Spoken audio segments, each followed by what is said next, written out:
हरि ओम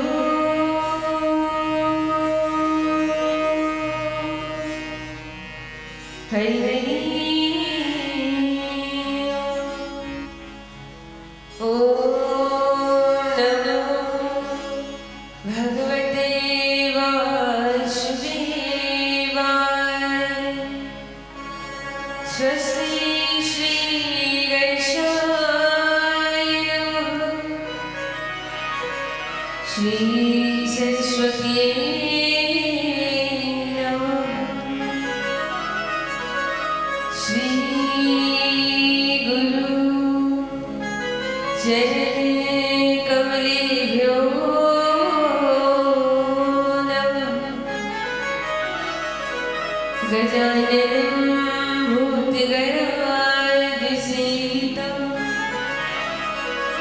कपित्थजम्बुफलचारुभक्षणम्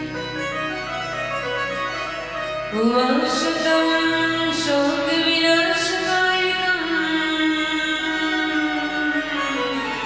नमामि विघ्नेश्वरे पादपङ्कजम्। गुरुर्ब्रह्मा गुरुर्विष्णु गुरुर्देवो महेश्वरः। गुरुर्साक्षात् परब्रह्म तस्मै श्री गुरवे नमः। सच्चिदानन्दरूपाय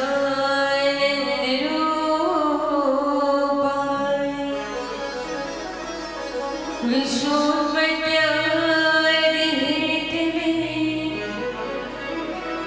तापत्रयविनाशाय श्रीकृष्णाय वयं नमः। ॐ नमः परमहंसास्वादित चरणकमलचिन्मकरन्दाय भक्तिजनमानसनिवासाय श्रीरामचन्द्राय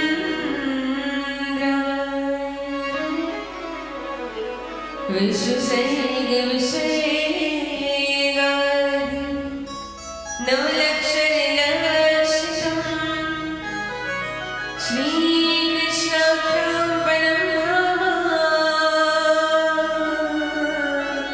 जगद्धाम नमामि तम्। कान्तिसितांशुदीनिन्दितसारदेन्दु यत्रैकतो वयसितावसुधाङ्गशोभा वृन्दावने विकृत्या मुनिगणसङ्गम् राधामुकुन्दयुगलं तदहं नमामि। नमो गोव्यः श्रीमतेभ्यः स्वामिभ्यः च। नमो ब्रह्मसुताभ्यश्च पवित्राभ्यो नमो नमः। मेरी भोबाधा हरो श्री राधा नागरसो जगदनी जाय पड़े कृष्णावरते दिखियो। श्री राधे मेरी स्वामी मेरा जुगदास जन्म जन्म मोहि दीजियो। श्री वृंदावन को वास। हरे राम राम राम हरे हरे कृष्ण कृष्ण कृष्ण हरे कृष्ण कृष्ण हरे कृष्ण कृष्ण हरे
मंगल परंपर अखिलेश्वर अकारण करुणा वरुणा भक्त वांछित कल्प तरु शीतड़ी द्योत विनिधि पीतांबर श्री बाल कृष्ण लाल श्री राधा रमण लाल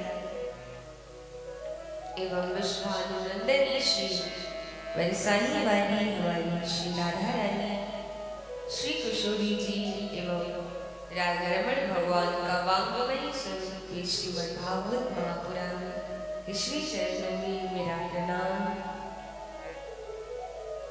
भूत भावन भोलेनाथ एवं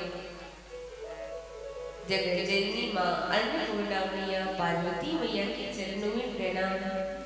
सीताराम भगवान एवं इस कथा के मुख्य श्रोता श्री हनुमान जी महाराज श्री गुरुदेव भगवान और हमारे गुरु श्री दत्तात्रेय भगवान के चरण कमलों में मेरा बारंबार प्रणाम। एवं इस कथा के आयोजक आप समस्त साहू परिवार और इस कथा में आए हुए सभी हरिभक्तों को, सभी श्रीवृंदों को, सभी माताओं एवं भाइयों को व्यासपीठ से बहुत बहुत प्रणाम। सभी को राधे राधे। आइए आज की कथा में जाने से पूर्व मनवाणी को पावन पवित्र करने के लिए सभी प्रभु नाम संकीर्तन करेंगे। और हम प्रारंभ में रोज एक ही कीर्तन को गाएंगे जो कल गाए थे। एक ही कीर्तन को क्यों गाना है? क्योंकि एक ही कीर्तन अगर आप बार बार सुनेंगे तो 2-4 दिन के बाद वो आप सबको याद आ जाएगा। हो जाएगा कि नहीं? अब मैं रोज रोज नया नया भजन गाऊं, मैं बस गाऊं, आप बस ताली बजाओ, इसमें आनंद नहीं। आनंद तब आए जब हाथों के साथ वाणी की भी सेवा हो। तो कुछ दिनों के बाद ये कीर्तन आप सभी को भी याद हो जाएगा। और भी जल्दी सबको याद करना है तो आप हमारे YouTube चैनल में जाइए। आप सभी के पास तो मोबाइल है ना, तो आप YouTube में सर्च करेंगे रेणुका दीदी गोस्वामी करके आप जब सर्च करेंगे तो इसमें आपको हमारी सभी कथाएं, सारे भजन आपको श्रवण करने को मिलेंगे। तो जितनी भी लाइव कथा, हमारी अधिकतर कथाएं तो सब लाइव ही होती है। तो इसमें प्रारंभ में ये जो हम कल कीर्तन गाए थे वो है, तो आप सब जरूर सुने। और आगे आपको और भी कथा श्रवण करनी है। हमारी आगामी जो कथाएं हैं, अगर उनको घर बैठे आपको श्रवण करना है तो आप हमारे चैनल को सब्सक्राइब करिए ताकि आपको अधिक से अधिक कथा को श्रवण करने को प्राप्त हो। तो आइए सभी भावों से मनवाणी को पावन पवित्र करने के लिए प्रभु नाम संकीर्तन करेंगे। श्री राधे गोपाल भज मन श्री राधे, श्री राधे गोपाल भज मन श्री राधे, श्री राधे भज मन श्री राधे। गाओ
श्रीमद् भागवत महापुराण की जय। दत्तात्रेय भगवान की जय। आइए वैदिक वाङ्मय का सर्वोच्च सदग्रंथ श्रीमद् भागवत महापुराण सभी के मन में यहाँ पर विराजमान है। आज कथा का प्रथम दिवस का अर्थ क्या होता है? तो महात्म्य का अर्थ होता है महत्व। हम क्यों अपने घर द्वार सबको छोड़ गए यहाँ कथा सुनने आते हैं? कथा तो मेरे ख्याल से आज जितने आप श्रोता बैठे हैं आप सबने कथा सुनी होगी। सबने सुना है कि नहीं? एक बार नहीं कई बार सुनी होगी, पर फिर भी आप सब यहाँ आए हैं कथा सुनने के लिए। तो ये बार बार कथा सुनने से क्या मतलब है बंधुओं?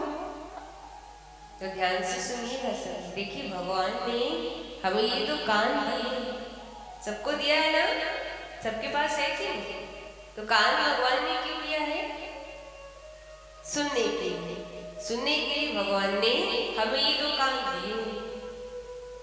तो देखिए सुनने की जो वस्तु होती यहाँ से तो हम सुन लेते हैं, पर भगवान ने ये ऊपर का ढांचा क्यों बनाया? अब आदमी बहरा होता है कि नहीं होती, तब भी होते हैं। तो भगवान ने ये ऊपर का क्यों बनाया? तो देखिए इसका आकार कैसा है? एक पात्र की तरह, एक दोने की तरह। मानो भगवान ने प्रत्येक मनुष्य को ये कान रूपी दोना देकर के कहा हो कि जब भी कोई पीने की वस्तु होती है हम क्या करते हैं? उसको पात्र में रख करके पीते हैं। तो उसी प्रकार कथा सुनने के लिए भगवान ने हमें दो कान रूपी दोना दिया है।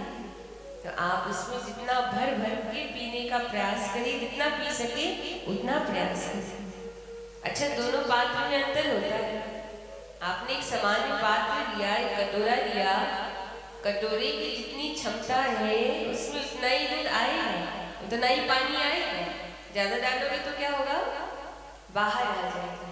पर ये कान की दोना ऐसा है, आपने पहले भी कथा सुनी है, पर फिर भी कान की दोना भरता नहीं। इसलिए आज आप यहाँ फिर आए हो कथा सुनने की।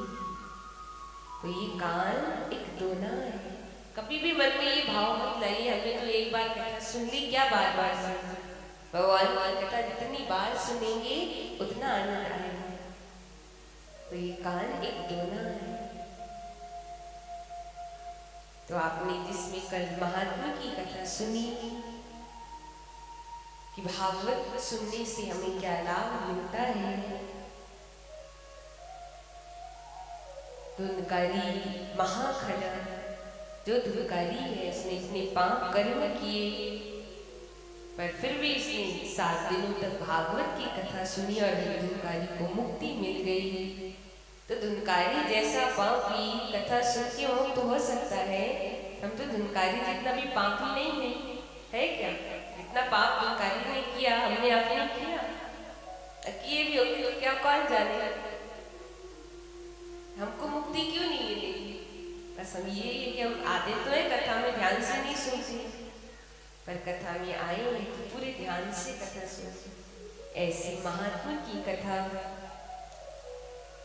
आपने कल श्रवण की। और जैसा कि मैंने कल भी कहा था कि कल जो आपने महात्मा की कथा सुनी वो भागवत जी से नहीं है, भागवत के महत्व को बताने के लिए अन्य ग्रंथों से लिया गया है। भागवत जी ने अपनी महिमा स्वयं नहीं बताई, अन्य ग्रंथों ने इसका वर्णन किया। क्योंकि व्यक्ति अपनी महिमा अपना महत्व बताए तो अब जैसे मान लीजिए आप हमारे आयोजक परिवार, आपके पास कोई व्यक्ति आए और आपकी कहे कि रेणुका जी तो बड़ा अच्छा कथा करती है, बड़ा अच्छा भजन गाती है, तो आप लोगों को सुनने में अच्छा लगेगा अच्छा लगेगा। अब मैं खुद आकर आपसे कहूँ तो मैं तो बड़ा अच्छा कथा करती हूँ, बड़ा अच्छा गाती हूँ, बड़ा अच्छा बोलती हूँ, तो सामने तो आप लोग हाँ हाँ करके सिर हिला दोगे। फिर बाद में क्या कहोगे? हाँ दीदी जी अपनी बड़ाई अपने मुख से खुद कर रही है, कहेंगे कि नहीं? तो इसीलिए भागवत जी ने अपनी महिमा स्वयं नहीं बताई, भागवत की महिमा अन्य ग्रंथों ने दिया। अन्य ग्रंथों ने गाया जो आपने कल श्रवण की। इसलिए बंधुओं, ये कान एक दोना है। और देखिए हमारे शरीर में जो सबसे सुंदर जो इंद्रिय होती है ना, वो हमारी कान ही होती है। क्योंकि बाकी जितनी भी इंद्रियां हैं वो आदान भी करती है, प्रदान भी करती है, लेती भी है, देती भी है। नेत्र अच्छे रूप का दर्शन करती भी है, और सामने वाले को नेत्र से ही पता चलता है आप क्रोध में क्या गुस्से में है। तो आंखें देती भी है, देती भी है। मुख है, रसना है, अच्छे अच्छे स्वादिष्ट भोजन को ग्रहण भी करती है, और सामने वाले को दो चार बार सुना भी देती है। तो मुख है, देती भी है, देती भी है। हाथ है, दान देते भी है, दान देते भी है। पर एक कान मात्र ऐसी इंद्रिया है जो केवल ग्रहण करती है, केवल सुनती है, देती कुछ नहीं है। क्या देती है? और इन कान से ही न जाने कितने भक्तों ने गोविंद को पाया है। भगवान को पाना ये जरूरी नहीं है नेत्रों का होना। सूरदास जी महाराज को ले लीजिए, कौन नहीं जानता सूरदास जी। नेत्र थे सूरदास, नेत्र नहीं थे, बस कान से गोविंद की कथा सुनी और ठाकुर के अनन्य भक्त कहलाए श्री सूरदास जी महाराज। वर्णन आता है, मैं पढ़ी तो नहीं, संत की वाणी से मैंने सुना कि जो हमारे सूरदास जी जन्म से अंधे नहीं थे। सूरदास जी जन्म में नेत्र थे सूरदास जी। एक दिन सूरदास जी मन में सोचने लगे, इस नेत्र से मैंने संसार को बहुत देखा। ये नेत्र ही मन को चंचल बनाती है। संसार को मैंने नेत्रों से बहुत देख लिया पर मन तृप्त नहीं हुआ। ये नेत्र ही मन को चंचल बनाती है, इसलिए देखने लायक संसार नहीं, देखने लायक तो बस मेरा एक गोविंद है। पर ऐसा मन में भाव आया कि सूरदास जी ने अपने ही हाथों से अपने नेत्र खोल डाले। तुरंत सूरदास सीधे निकल पड़ी वृंदावन की। जैसे वृंदावन पहुंचे ना सज्जन, तो एक दिन की बात है, सूरदास जी चल रहे थे, तो चलते चलते अचानक सामने एक गड्ढा आया। अब जैसी गड्ढा आया, ये हमारे स्वयं राधा रमण भगवान प्रकट हुए और सूरदास जी के बाहों को पकड़ करके उनको गड्ढे से पार लगाए। और जैसे पार करके भगवान जाने लगे, कहते हैं आज भगवान के स्पर्श से सूरदास जी जान गए कि मेरा कन्हैया, ये मेरे ठाकुर है। और जैसे भगवान छोड़कर जाने लगे, तो यहाँ सूरदास जी ने बड़ा प्यारा भाव क्या कहा। सूरदास जी कहते हैं कि हाथ छुड़ाए जात हो बल जात के मोही, पर हृदय में जब जाओगे तो सब जानो क्या कहा। बोले हाथ छुड़ाए जा दो निर्बल जान के मुँह। हे ठाकुर जी आप बलवान, मैं निर्बल हूँ। आप सिंधु है तो मैं बिंदु हूँ। आप ईश्वर है, मैं जीव हूँ। आप अंशी है, मैं अंश हूँ। लोग आप कहते हैं, लोग आपको बलवान कहते हैं, पर मैं आपको बलवान नहीं मानता। अगर आप बलवान हैं तो आप मेरे हृदय से निकल करके जाओ। अगर आपके बल है, सामर्थ्य है, तो आप मेरे हृदय से निकल कर जाइए, तब मैं जानूं आप कितने बलवान हैं। क्योंकि सूरदास जी ने अपने हृदय में ठाकुर को प्रेम की रस्सी से बांधकर रखा है। जिस प्रेम की रस्सी को छोड़कर छुड़ा करके जाने का सामर्थ्य भगवान ने दिया। ऐसे भक्त सूरदास जी महाराज जो नित्य गाते रहते हैं। क्या गाते रहते हैं? हरि दर्शन की प्यासी अखियाँ, हरि दर्शन की प्यासी। देखिए गा कौन रहा है? जिसके नेत्र ही नहीं है। सूरदास जी गा रहे और उन्हीं के नेत्र नहीं, क्योंकि नेत्र तो सबके पास होते हैं, पर भक्ति वाले नेत्र किसी किसी के पास। इसलिए सूरदास गाते हैं हरि दर्शन की प्यासी अखियाँ,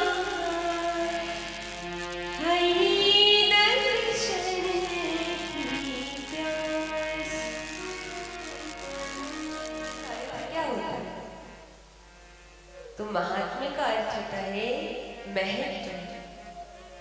हम क्यों अपने घर द्वार सबको छोड़ गए यहाँ कथा सुनने आते हैं।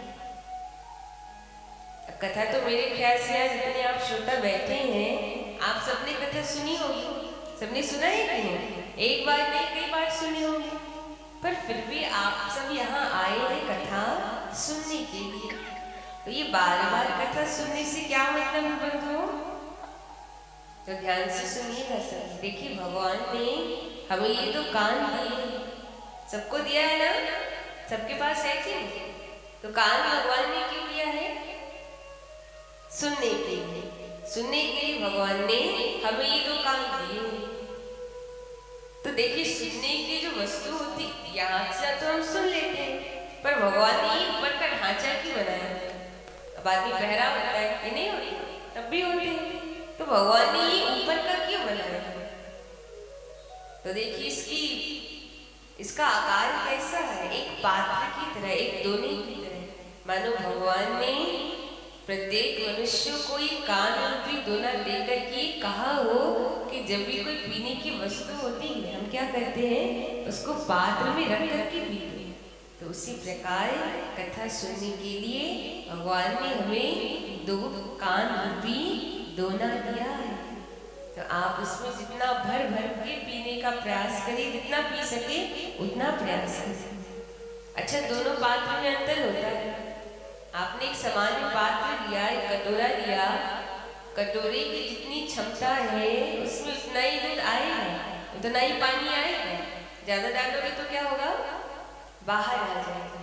पर ये कान रूपी दोना ऐसा है, आपने पहले भी कथा सुनी है, पर फिर भी ये कान रूपी दोना भरता नहीं। इसलिए आज आप यहाँ फिर आए हो कथा सुनने की। तो ये कान एक दोना है। कभी भी मन में ये भाव मत लाइए हमने तो एक बार कथा सुन ली, क्या बार बार सुनना। भगवान की कथा जितनी बार सुनेंगे उतना आनंद आएगा। तो ये कान एक दोना है। तो आपने जिसमें कल महात्मा की कथा सुनी कि भागवत सुनने से हमें क्या लाभ मिलता है। धुंधकारी महाखड़ा जो धुंधकारी है, उसने इतने पाप कर्म किए, पर फिर भी इसने 7 दिनों तक भागवत की कथा सुनी और धुंधकारी को मुक्ति मिल गई। तो धुंधकारी जैसा पापी कथा सुन के मुक्त हो सकता है। हम तो धुंधकारी जितना भी पापी नहीं है क्या? जितना पाप धुंधकारी ने किया हमने आपने किया, किए भी होंगे तो क्या कौन जाने। हमको मुक्ति क्यों नहीं मिलेगी? बस हम ये है कि हम आते तो है कथा में, ध्यान से नहीं सुनते, पर कथा में आए हैं तो पूरे ध्यान से कथा सुनते। ऐसी महात्मा की कथा आपने कल श्रवण की। और जैसा कि मैंने कल भी कहा था कि कल जो आपने महात्मा की कथा सुनी वो भागवत जी से नहीं है, भागवत के महत्व को बताने के लिए अन्य ग्रंथों से लिया गया है। भागवत जी ने अपनी महिमा स्वयं नहीं बताई, अन्य ग्रंथों ने इसका वर्णन किया। क्योंकि व्यक्ति अपनी महिमा अपना महत्व बताए तो अब जैसे मान लीजिए आप हमारे आयोजक परिवार, आपके पास कोई व्यक्ति आए और आपकी कहे कि रेणुका जी तो बड़ा अच्छा कथा करती है, बड़ा अच्छा भजन गाती है, तो आप लोगों को सुनने में अच्छा लगेगा कि नहीं? अच्छा लगेगा। अब मैं खुद आके आपसे कहूँ मैं तो बड़ा अच्छा कथा करती हूँ, बड़ा अच्छा गाती हूँ, बड़ा अच्छा बोलती हूँ, तो सामने तो आप लोग हाँ हाँ करके सिर हिला दोगे, फिर बाद में क्या कहोगे? हाँ दीदी जी अपनी बड़ाई अपने मुख से खुद कर रही है, कहेंगे कि नहीं? तो इसीलिए भागवत जी ने अपनी महिमा स्वयं नहीं बताई, भागवत की महिमा अन्य ग्रंथों ने दिया, अन्य ग्रंथों ने गाया जो आपने कल श्रवण की। इसलिए बंधुओं ये कान एक दोना है। और देखिए हमारे शरीर में जो सबसे सुंदर जो इंद्रिय होती है ना, वो हमारी कान ही होती है। क्योंकि बाकी जितनी भी इंद्रियां हैं वो आदान भी करती है, प्रदान भी करती है, लेती भी है, देती भी है। नेत्र अच्छे रूप का दर्शन करती भी है और सामने वाले को नेत्र से ही पता चलता है आप क्रोध में, क्या आप गुस्से में, तो आंखें देती भी है, देती भी है, मुख है, रसना है, अच्छे अच्छे स्वादिष्ट भोजन को ग्रहण भी करती है और सामने वाले को दो चार बार सुना भी देती है। तो मुख है, देती भी है, देती भी है, हाथ है, दान देते भी है, दान देते भी है। पर एक कान मात्र ऐसी इंद्रिया है जो केवल ग्रहण करती, केवल सुनती है, देती कुछ नहीं है। क्या देती है? और इन कान से ही न जाने कितने भक्तों ने गोविंद को पाया है। भगवान को पाना ये जरूरी नहीं है नेत्रों का होना। सूरदास जी महाराज को ले लीजिए, कौन नहीं जानता सूरदास जी? नेत्र थे सूरदास जी? नेत्र नहीं थे, बस कान से गोविंद की कथा सुनी और ठाकुर के अनन्य भक्त कहलाए श्री सूरदास जी महाराज। वर्णन आता है, मैं पढ़ी तो नहीं, संत की वाणी से मैंने सुना कि जो हमारे सूरदास जी जन्म से अंधे नहीं थे। सूरदास जी जन्म में नेत्र थे। सूरदास जी एक दिन सूरदास जी मन में सोचने लगे कि इस नेत्र से मैंने संसार को बहुत देखा, ये नेत्र ही मन को चंचल बनाती है। संसार को मैंने नेत्रों से बहुत देख लिया पर मन तृप्त नहीं हुआ, ये नेत्र ही मन को चंचल बनाती है, इसलिए देखने लायक संसार नहीं, देखने लायक तो बस मेरा एक गोविंद है। और ऐसा मन में भाव आया कि सूरदास जी ने अपने ही हाथों से अपने नेत्र खोल डाले और अंत सूरदास सीधे निकल पड़ी है वृंदावन की। जैसे वृंदावन पहुंचे ना सज्जन, तो एक दिन की बात है, सूरदास जी चल रहे थे, तो चलते चलते अचानक सामने एक गड्ढा आया। अब जैसी गड्ढा आया तो ये हमारे स्वयं राधा रमण भगवान प्रकट हुए और सूरदास जी के बाहों को पकड़ करके उनको गड्ढे से पार लगाए और जैसे पार करके भगवान जाने लगे। कहते हैं आज भगवान के स्पर्श से सूरदास जी जान गए कि मेरा कन्हैया है, ये मेरे ठाकुर है। और जैसे भगवान छोड़कर जाने लगे तो यहाँ सूरदास जी ने बड़ा प्यारा भाव क्या कहा। सूरदास जी कहते हैं कि हाथ छुड़ाए जात हो निर्बल जात के मोही, पर हृदय में जब जाओगे तो सब जानो क्या कहा। बोले हाथ छुड़ाए जा दो निर्बल जान के मुँह। हे ठाकुर जी आप बलवान, मैं निर्बल हूँ, आप सिंधु है तो मैं बिंदु हूँ, आप ईश्वर है मैं जीव हूँ, आप अंशी है मैं अंश हूँ। लोग आप कहते हैं, लोग आपको बलवान कहते हैं, पर मैं आपको बलवान नहीं मानता। अगर आप बलवान हैं तो आप मेरे हृदय से निकल करके जाओ। अगर आप में बल है, सामर्थ्य है, तो आप मेरे हृदय से निकल कर जाइए, तब मैं जानूं आप कितने बलवान हैं। क्योंकि सूरदास जी ने अपने हृदय में ठाकुर को प्रेम की रस्सी से बांधकर रखा है। जिस प्रेम की रस्सी को छोड़कर छुड़ा करके जाने का सामर्थ्य भगवान ने दिया। ऐसे भक्त सूरदास जी महाराज वे नित्य गाते रहते हैं। क्या गाते रहते हैं? हरि दर्शन की प्यासी अखियाँ, हरि दर्शन की प्यासी। देखिए गा कौन रहा है? जिसके नेत्र ही नहीं है। सूरदास जी गा रहे और उन्हीं के नेत्र नहीं, क्योंकि नेत्र तो सबके पास होते हैं, पर भक्ति वाले नेत्र किसी किसी के पास, इसलिए सूरदास गाते हैं हरि दर्शन की प्यासी अखियाँ, हरि दर्शन की प्यासी। ऐसे सूरदास जी महाराज जो जिन्होंने अपनी भक्ति के प्रभाव से न जाने कितनी बार भगवान का दर्शन किया है। आप कभी जाए वृंदावन तो मथुरा में द्वारिकाधीश जी का मंदिर है, तो द्वारिकाधीश जी के मंदिर में सूरदास जी को पद की सेवा में नित्य सूरदास जी द्वारिकाधीश मंदिर में पद गाते थे। पद क्यों गाते थे? क्योंकि हमारे जितने भी ठाकुर है ना, चाहे आप बाकी बिहारी से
सूरदास जी मुस्कुराने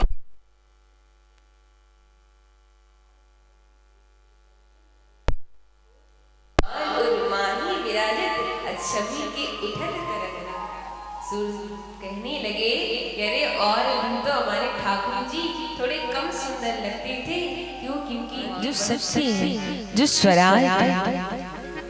तो देखिए, जब भी किसी ग्रंथ की रचना होती है तो सबसे पहले जिस भी भगवान का वो ग्रंथ होता है उसकी उनकी स्तुति गाई जाती है। जैसे आप शिव महापुराण को ले लीजिए, शिव महापुराण में प्रारंभ में सबसे पहले भोलेनाथ की स्तुति की गई, देवी भागवत में देवी जी की स्तुति की गई। पर इस भागवत के प्रारंभ में किसी भी देवी देवता का नाम लेके स्तुति नहीं की गई है। किनका वंदन किया? सत्य स्वरूप परमात्मा का यहाँ ध्यान किया। व्यास जी लिखते हैं कि मैं उस सत्य स्वरूप परमात्मा का ध्यान करता हूँ जिसने इस पूरे विश्व प्रपंच को बनाया, पालन किया और संहार किया। ऐसे सत्य स्वरूप परमात्मा का यहाँ ध्यान किया गया। तो जब भी भगवान की कथा होती ना बंधु, तो उस कथा में चारों युग आते हैं कथा सुनने के लिए। चार युग कौन कौन से आप लोग बताइए? सतयुग, त्रेता, द्वापर और चौथा कौन सा युग है? अभी कौन सा युग चल रहा है? त्रेता युग। जोर से बोलिए, कलियुग। तो जहाँ भी भगवान की कथा होती है वहाँ ये चारों युग आते हैं कथा सुनने। कब कब आते हैं? तो ध्यान से सुनना। पहला है सतयुग। तो सतयुग का आगमन कब होता है? तो सतयुग जो है वो ध्यान का युग है। सतयुग में ध्यान के द्वारा लोगों को भगवान की प्राप्ति होती थी। तो यहाँ ध्यान कब है? तो प्रारंभ का जो मंगलाचरण है, जिसमें आप हम सब ने मिलकर प्रभु नाम संकीर्तन किया, उस समय सतयुग का आगमन होता है। कई बार कई लोगों को लगता है कि प्रारंभ के जो 10 मिनट होते हैं वो तो ऐसे वेस्ट चले जाते हैं और कुछ नहीं, ये भजन कीर्तन तो गाते हैं। इसलिए वो कथा में आएंगे ना तो सज्जनों तो 10 मिनट लेट ही आएंगे, बोले और कुछ नहीं भाई भजन कीर्तन तो गाएंगे। कई लोगों को देखा होगा आप लोगों ने, आएंगे जरूर कथा में पर 10 मिनट 15 मिनट आधे घंटा लेट आएंगे और कुछ नहीं भजन कीर्तन तो गाएंगे। पहले वही आरती होगी, वही मंगलाचरण होंगे, वही कीर्तन होगा। पर ऐसा नहीं, वो नींव है। आप जब भी कुछ बनाएं, आप घर भी बनाते हैं ना तो उसमें क्या मजबूत होनी चाहिए? नींव मजबूत होनी चाहिए। तो उसी प्रकार हरिनाम के द्वारा हमारी इस नींव को मजबूत किया जाता है। कोई भी यंत्र होता है बिना चार्जिंग के चलता नहीं। मोबाइल ले लीजिए, बिना चार्ज के चलेगा? कुछ नहीं चलने वाला। उसी प्रकार ये शरीर भी क्या है? ये शरीर भी एक यंत्र है और इस शरीर रूपी यंत्र की जब चार्जिंग बैटरी लो हो जाता है तब इसको चार्ज करने के लिए क्या किया जाता है? कथाओं में भजन गाया जाता है। भजन क्यों गाते हैं? अधिक समय तक कथा सुनने से क्या होता है? आलस्य आ जाता है। उस आलस्य को दूर भगाने के लिए बीच बीच में भजन गाए जाते हैं। तो उस समय सतयुग का आगमन होता है। दूसरा कौन सा युग है? त्रेता युग। तो त्रेता युग का आगमन कब होता है? तो त्रेता युग में यज्ञ का महत्व होता था। लोग बड़े बड़े यज्ञ करते थे भगवान को पाने के लिए। तो यहाँ यज्ञ कब है? यहाँ भी यज्ञ है, बस फर्क इतना है वो द्रव्य यज्ञ, उसमें घी आदि सामग्रियों की आहुति दी जाती है। और इस भागवत ज्ञान यज्ञ में अपनी अपनी कमियों की, अपनी अपनी बुराइयों की आहुति दी जाती है। उस समय त्रेता युग का आगमन होता है। तीसरा कौन सा युग है? कलियुग। कौन सा युग? द्वापर युग। द्वापर युग का आगमन कब होता है? तो द्वापर में पूजा का महत्व होता था। पूजा किनकी? भगवान के अंगों की। तो श्लोकों के द्वारा, चौपाइयों के द्वारा। तो यहाँ पूजा कब है? तो यहाँ भी पूजा है। कब? तो आप सभी को बताऊं, प्रत्यक्षा कृष्ण ये जो आपके सामने भागवत जी रखी है, ये कोई पोथी या ये कोई पुराण नहीं है। प्रत्यक्षा कृष्ण, ये साक्षात कृष्ण है, कृष्ण स्वरूप है। जब भगवान इस जरा धाम से जाते हैं तो एक रूप में भगवान इस भागवत ग्रंथ में समाये हैं। तो आप सब यहाँ बैठे हैं, मन में ये भाव मत रखिए कि आपके सामने भागवत जी की पोथी रखी है, ठाकुर जी की मूर्ति रखी है। आप लोग मन में ये भाव रखिए कि आपके सामने यहाँ साक्षात कृष्ण विराजमान है और वो आपको देख रहे हैं। भगवान को तो सब देखना चाहते हैं, मैं देखना चाहती हूँ, आप हम सब देखना चाहते हैं, पर भगवान किसी किसी को देखते हैं। और भाग्यशाली होंगे आप लोग कि भगवान आपको देखेंगे। इसलिए बैठे हो, मन में ये भाव रखिए कि ठाकुर जी आप सबको देख रहे हैं, वास्तव में देख रहे हैं। तो श्लोकों के द्वारा, चौपाइयों के द्वारा हम उन्हें पूजते हैं। उस समय द्वापर युग का आगमन होता है। और अगला कौन सा युग है? कलयुग। तो कलयुग का आगमन कब होता है सज्जनों? जानते हैं आप लोग कलयुग कब आता है? ये कलयुग आता है जब 4 घंटे की कथा पूरी हुई, आरती हुई और सब अपने अपने घर जाने के लिए जैसे चप्पल वाली जगह पे गए चप्पल पहनने, अब वहां जाके पता चला हमारी चप्पलें गायब। तब वहां आता है असली कलयुग। और क्या, और कहाँ आता है? प्रसाद वाले टाइम में नहीं आता है। हाँ, उस समय तो भयंकर कलयुग आता है। पता सबको है, मिलना सबको है, पर जैसे बटने लगता है ऐसे टूट पड़ते मानो भागा जा रहा है। पर ऐसा नहीं। ये कथा सतयुग भी लाती है, त्रेता भी लाती है, द्वापर भी लाती है और कलयुग भी लाती है।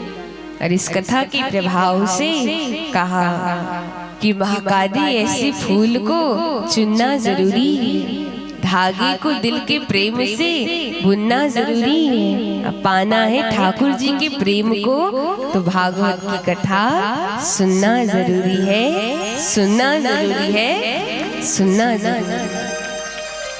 क्योंकि यही वो मार्ग है जो हमें ठाकुर तक लेके जाता है। तो कहीं भी कथा हो, चाहे वो भागवत जी की कथा हो, चाहे रामचरितमानस जी की कथा हो, चाहे शिव पुराण, चाहे देवी भागवत, कोई भी कथा हो, ये चारों युग उस स्थान पे पहुंच ही जाते किसी न किसी रूप में। तो इस प्रकार से श्री व्यास जी महाराज आगे लिखते हैं कि निगम कल्पतरोर्गलितं फलम् शुकमुखादमृतद्रव्यशयुतं पिबत भागवतं रसमालयम्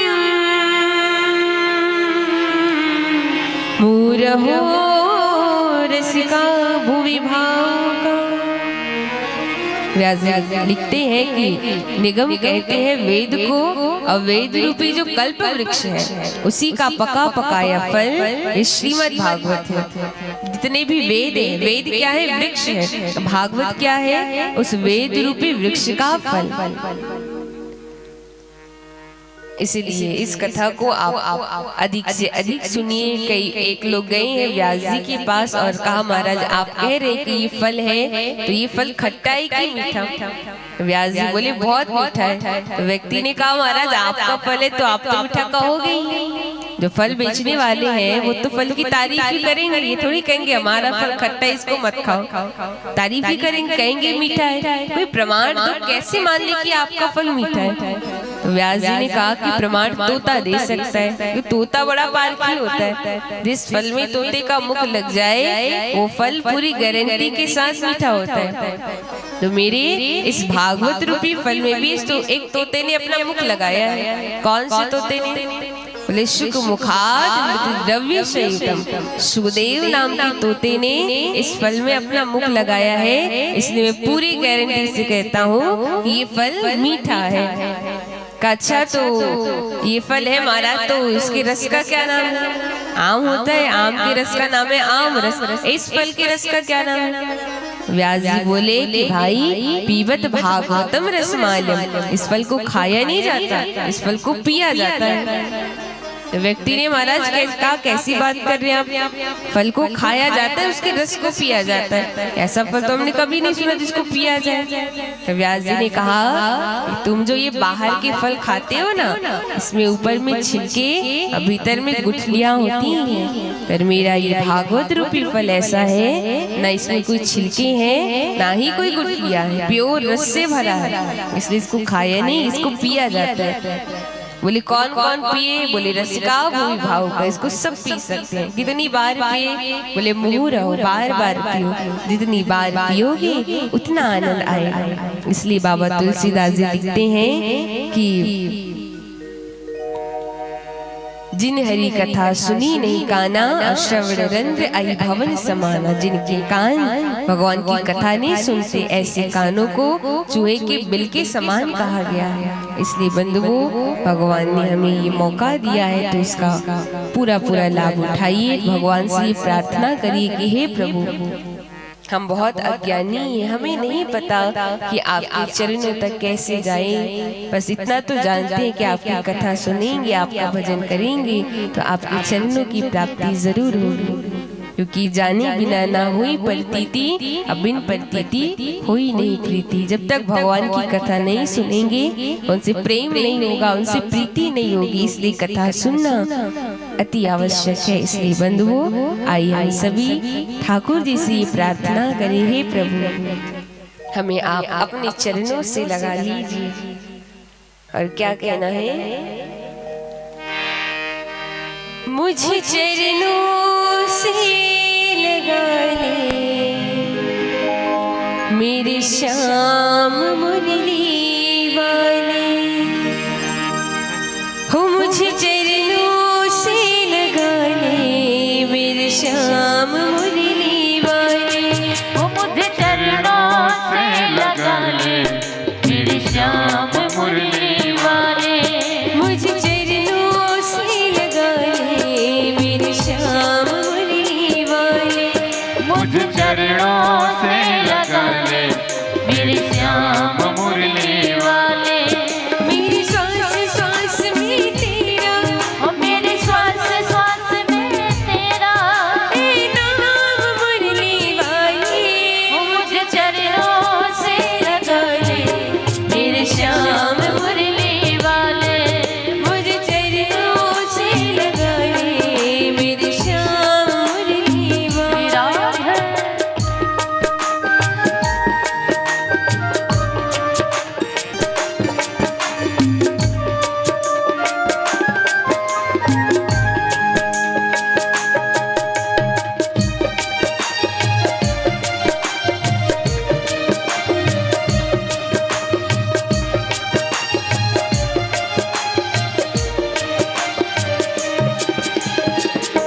भक्तों की कान्हा तुमने विपदा मिटाई, भक्तों के कान्हा तुमने विपदा हटाई, भक्तों की कान्हा तुमने विपदा मिटाई, भक्तों के कान्हा तुमने विपदा हटाई।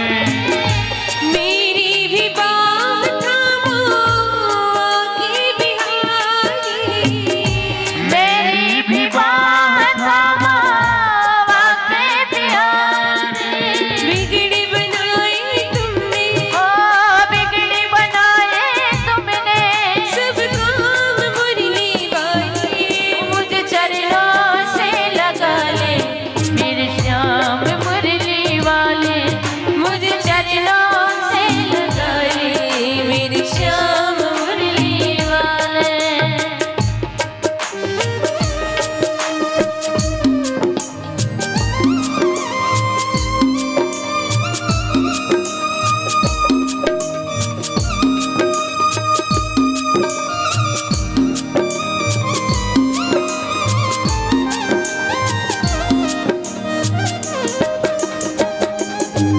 सभी लोग भाव से ताली बजाएं, बोली बांके बिहारी लाल की। जय हो।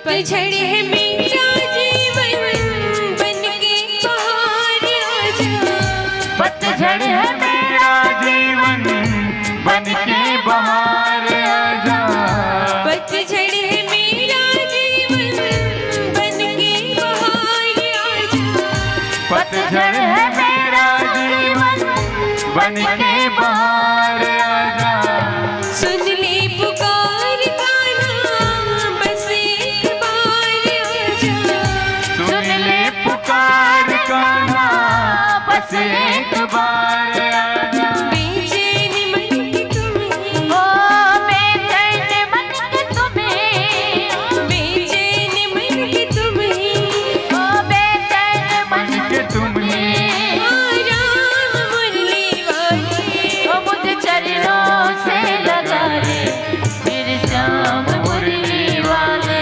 मुझे चरणों से लगा ले मेरे श्याम मुरली वाले, मेरी सांस सांस में तेरा, ओ मेरी श्वास श्वास में तेरा, मेरी सांस सांस में तेरा, ओ मेरी श्वास श्वास में तेरा, है नाम मुरली वाले, मुझे चरणों से लगा ले मेरे श्याम मुरली वाले, मुझे चरणों से लगा ले मेरे श्याम मुरली वाले, मुझे चरणों से लगा ले मेरे श्याम मुरली वाले, मुझे चरणों से लगा ले मेरे श्याम मुरली वाले।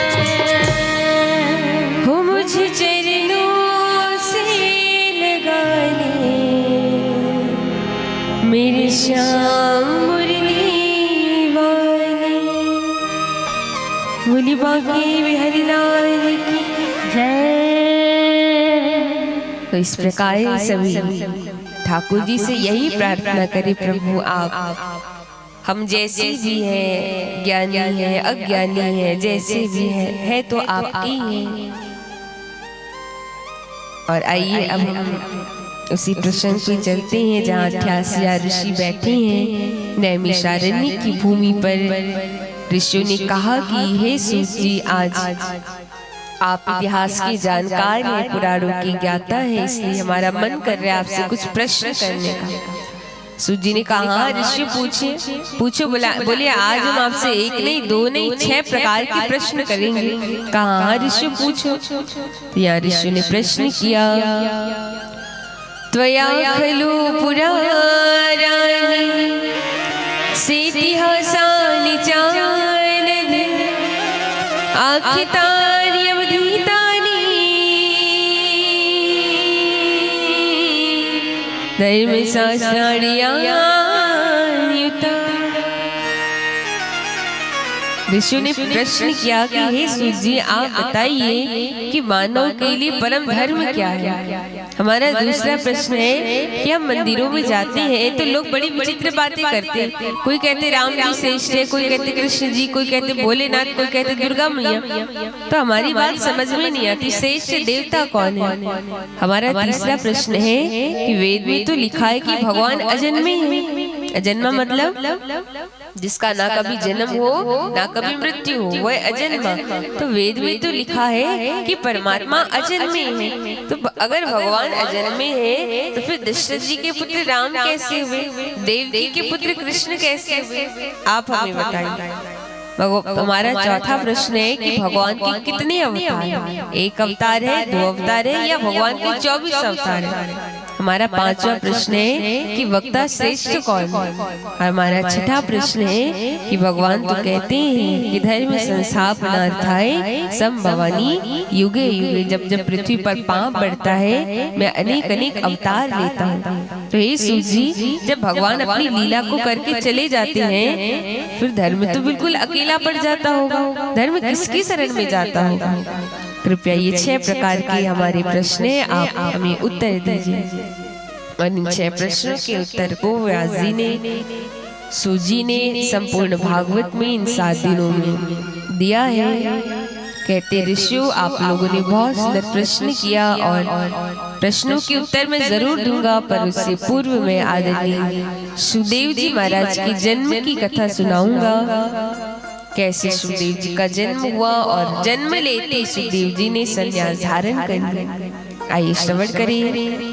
सुख जी कहते हैं कि हे ऋषियों गोलोक धाम में किशोरी राधा रानी की गोद में सुखदेव जी क्रीड़ा कर रहे, खेल रहे एक तोते के रूप में। तो राधा रानी कहती है कि हे पुत्र आप जाइए मृत्यु लोक और जाकर के आप जन जन में भागवत का प्रचार प्रसार करिए। तो सुखदेव जी ने मना कर दिया, नहीं नहीं राधा रानी मैंने सुना है कि पृथ्वी जाने से मोह माया पकड़ लेती है। माया किसे कहते हैं? पत्नी पुत्र परिवार, यही इसी को मोह माया कहते हैं। और मैं गया मुझे माया ने पकड़ लिया तो ये जो 2-4 माला आपकी जप रहा हूँ ना ये भी भूल जाऊंगा। राधा रानी बोली नहीं नहीं वत्स आपको माया नहीं पकड़ेगी, आप जाइए। सुखदेव जी माने हैं और यह सुखदेव जी गोलोक धाम से उड़ते उड़ते सीधे गए कैलाश पर्वत और एक पक्षिणी के गर्भ से सुखदेव जी ने जन्म लिया एक अंडे के रूप में। तो कैलाश पर्वत है सज्जनों, बड़ी ठंडी ठंडी बर्फीली हवाएं चल रही थी। तो ठंड के मारे जो सुखदेव जी के माता पिता है सुख पक्षी और पक्षिणी, वो सुखदेव जी को वहीं पड़ा छोड़ दिया और चले जाते हैं। तो कैलाश पर्वत है और कैलाश पर्वत पे कौन रहते हैं? नारायण भगवान। आप लोग बताइए कैलाश पर्वत पे कौन रहते हैं? दुर्गा मैया। कौन? भोलेनाथ और माता पार्वती। माता में पार्वती देवी और पिता देवो महेश्वर। तो क्या लीला चल रही कैलाश पर्वत में? तो वर्णन आया कि यहाँ प्रभु का अभी अभी भोलेनाथ का विवाह माँ पार्वती मैया से हुआ और अनंत विहार चल रहा था। तो देखिए जब संसार में विवाह हो विहार हो तो संतान की उत्पत्ति होती है। और यहाँ जब भोलेनाथ और माँ पार्वती का विहार हुआ तो किन किन चीजों की उत्पत्ति हुई? तो पहले विहार में श्री रामचरित मानस की रचना हुई। बाबा लिखते हैं रची महेश निज मानस राखा पाय सुसमय शिवासन भासा रची महेश।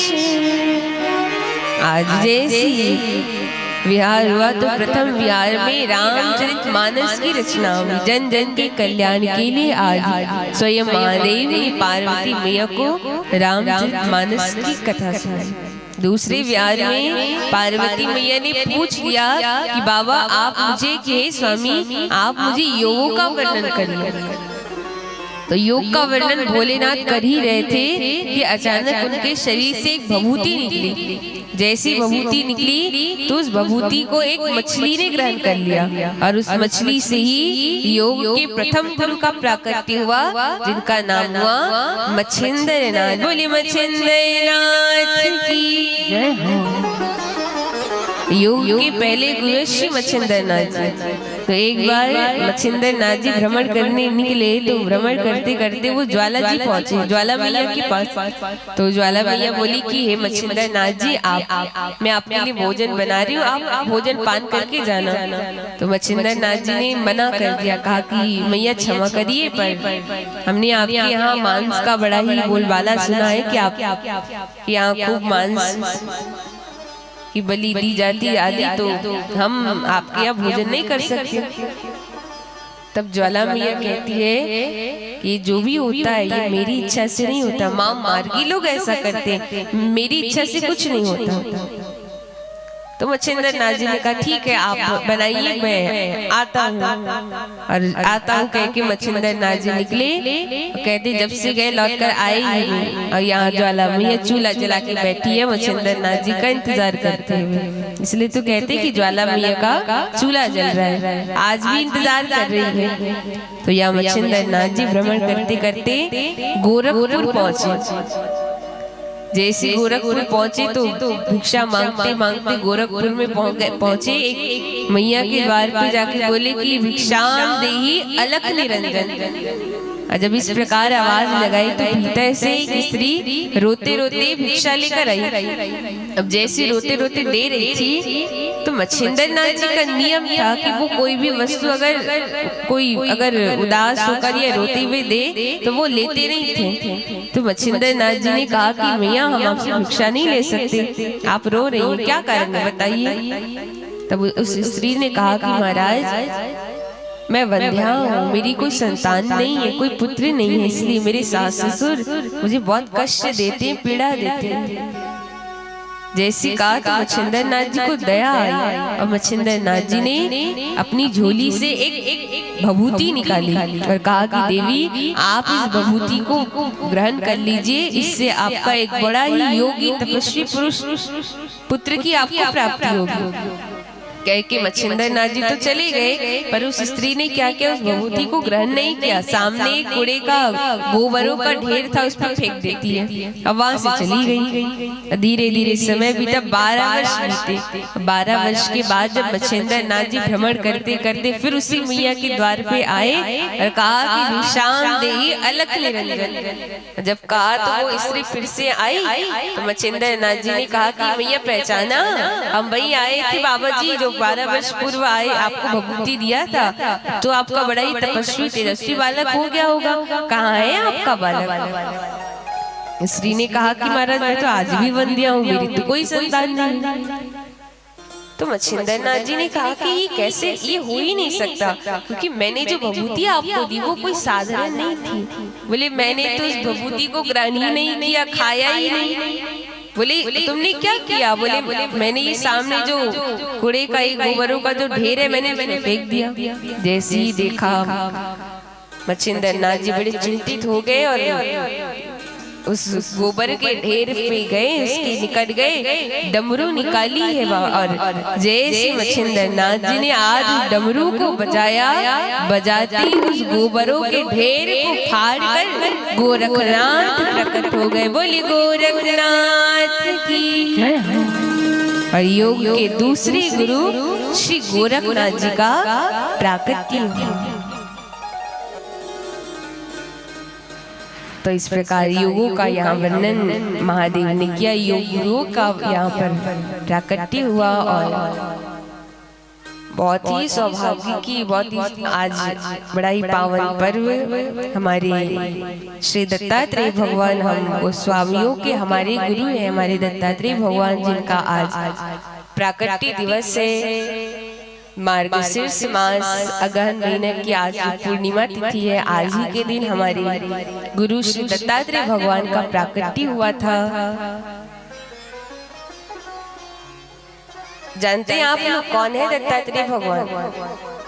किस किस को पता है? हाथ उठाइए। किसी को नहीं पता?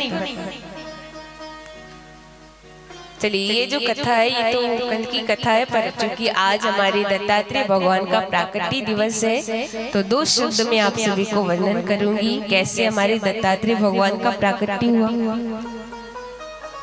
तो माता अनुसुईया जानते हैं ना सभी? माता अनुसुईया जो इतनी बड़ी पतिव्रता थी कि जिनके पतिव्रता का प्रभाव पूरी पृथ्वी में उनकी चर्चा होती है, जिनके पति श्री अत्रि जी, तो इनकी पतिव्रता की जो चर्चा है वो सब में पूरे मृत्यु लोक में तो तीनों देवियों ने क्या किया, माता लक्ष्मी, माता पार्वती और माता ब्रह्मानी, तीनों देवियों ने अपने अपने पतियों को परीक्षा लेने के लिए भेजे। और यहाँ जब तीनों देव आए साधु का रूप लेकर अनुसुईया मैया के द्वार पे और बोले भिक्षाम दे, हम आपके घर भोजन करेंगे। तो माता अनुसुईया बड़ी प्रसन्न हुई। तो तीनों देवों ने एक शर्त रख दी। क्या शर्त रख दी? बोले हम भोजन तो करेंगे पर आप हमें निर्वस्त्र होकर के भोजन कराइए। तो पहले तो माँ ने कहा कि ठीक है, वचन दे चुकी थी। तो भीतर जब आके देखी मैया, देख सोचने लगी कि है एक संत के वेश में और एक संत कभी ऐसी बात नहीं कर सकती, ये संत नहीं हो सकती। तब ध्यान लगाया, जैसे ध्यान लगाई तो जान जाती है कि ये तीनों ब्रह्मा विष्णु महेश हैं। हाथ में जल लेकर संकल्प किया कि अगर मैं वास्तव में एक पतिव्रता नारी हूँ तो ये तीनों देव 6-6 महीने के बालक बन जाए। संकल्प लेके जैसे पानी का छींटा मारा, आज ब्रह्मा विष्णु महेश 6-6 महीने के बालक बन जाते हैं।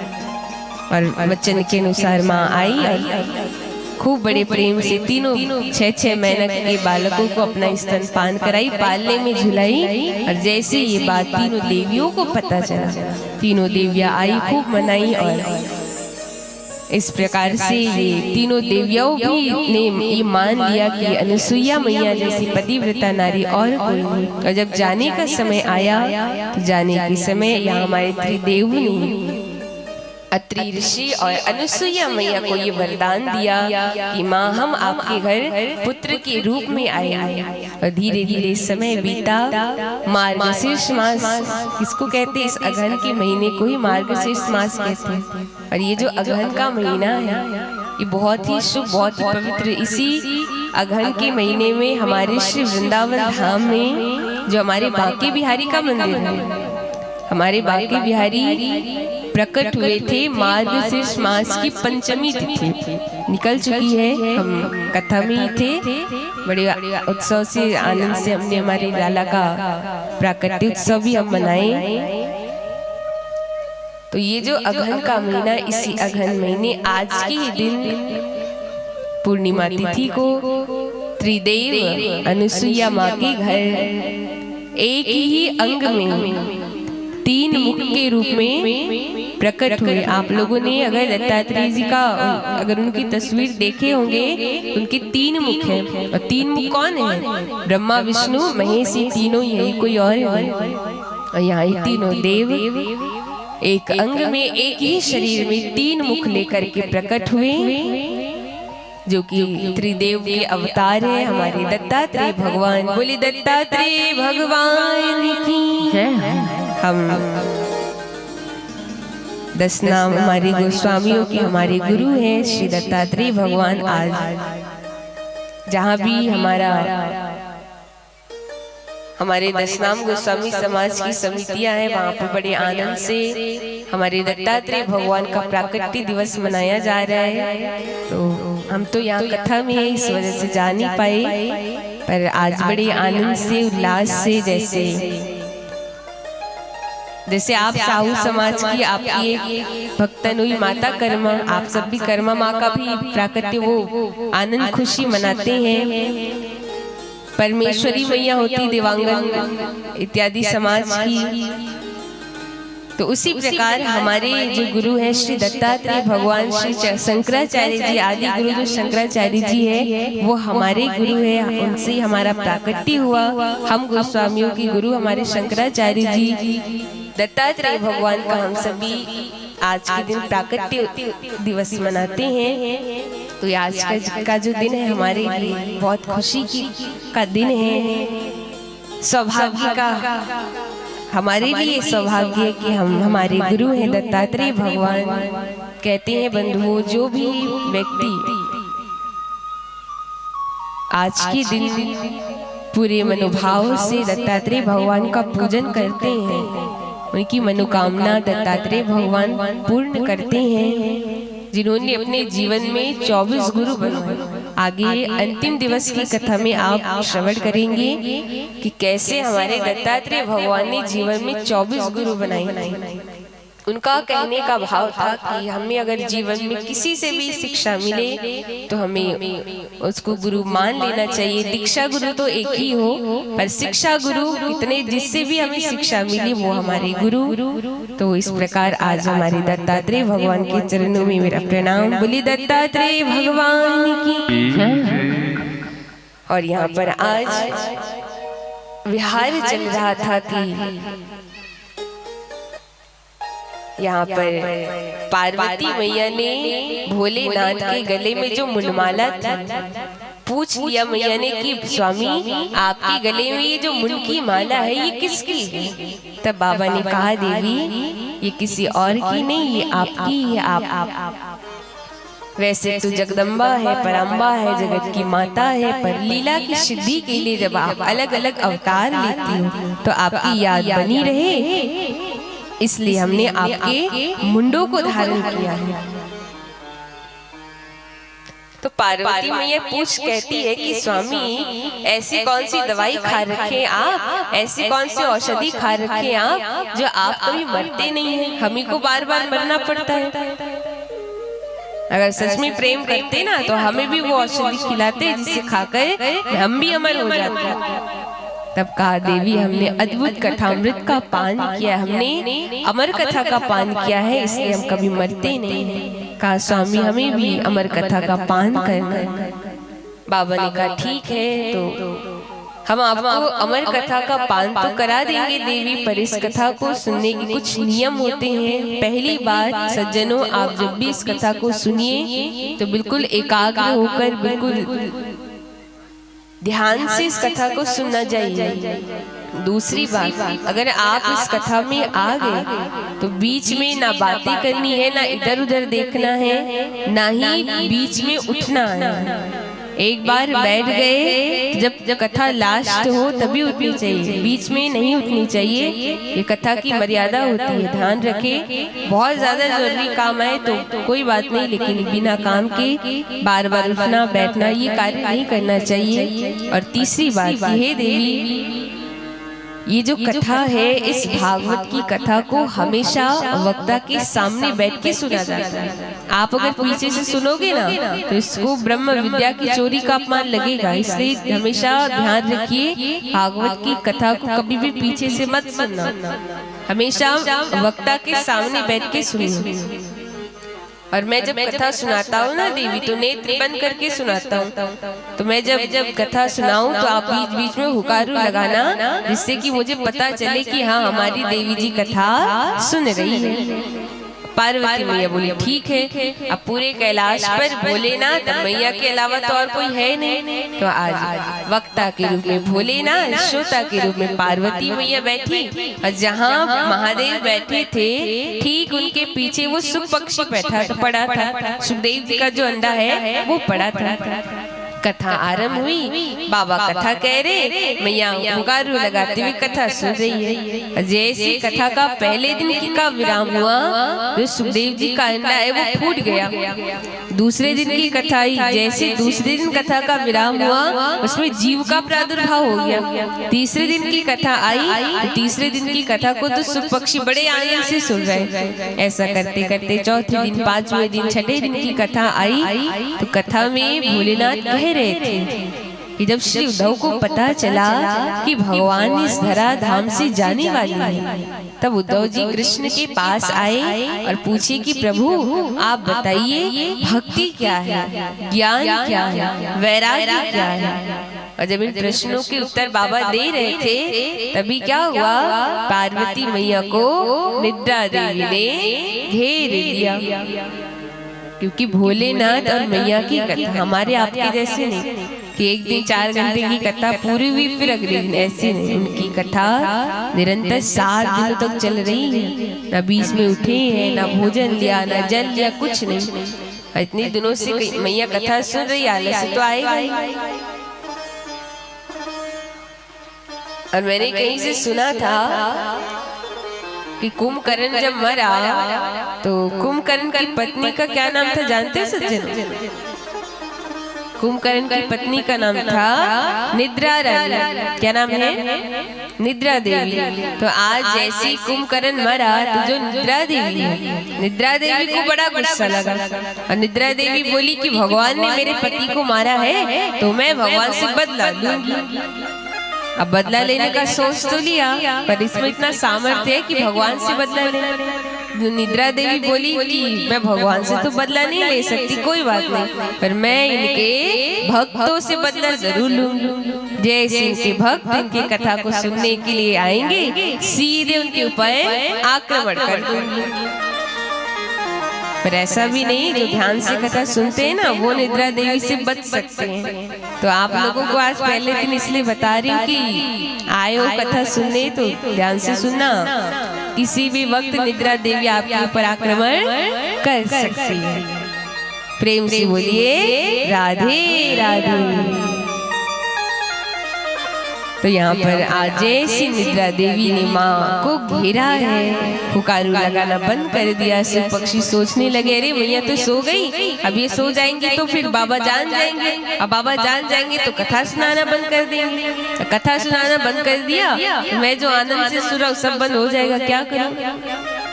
तो देखिए तोते की खासियत होती है, तोता अगर कोई शब्द बार बार सुन ले तो वो उसको रट लेता है ना। तोते की खासियत होती है। आज जैसे मैया सोई सुख पक्षी ने क्या किया, मैया की आवाज में पुकारू लगाना आरंभ कर दिया। और जैसे 7वें दिन कथा का विराम हुआ महादेव ने जोर से जयकारा लगाया, बोले वृंदावन बिहारी लाल की। जैसे जयकारा लगाया सो मैया उठ गई और उठ के बोली अच्छा तो स्वामी भगवान ने उद्धव जी के प्रश्न का क्या उत्तर दिया?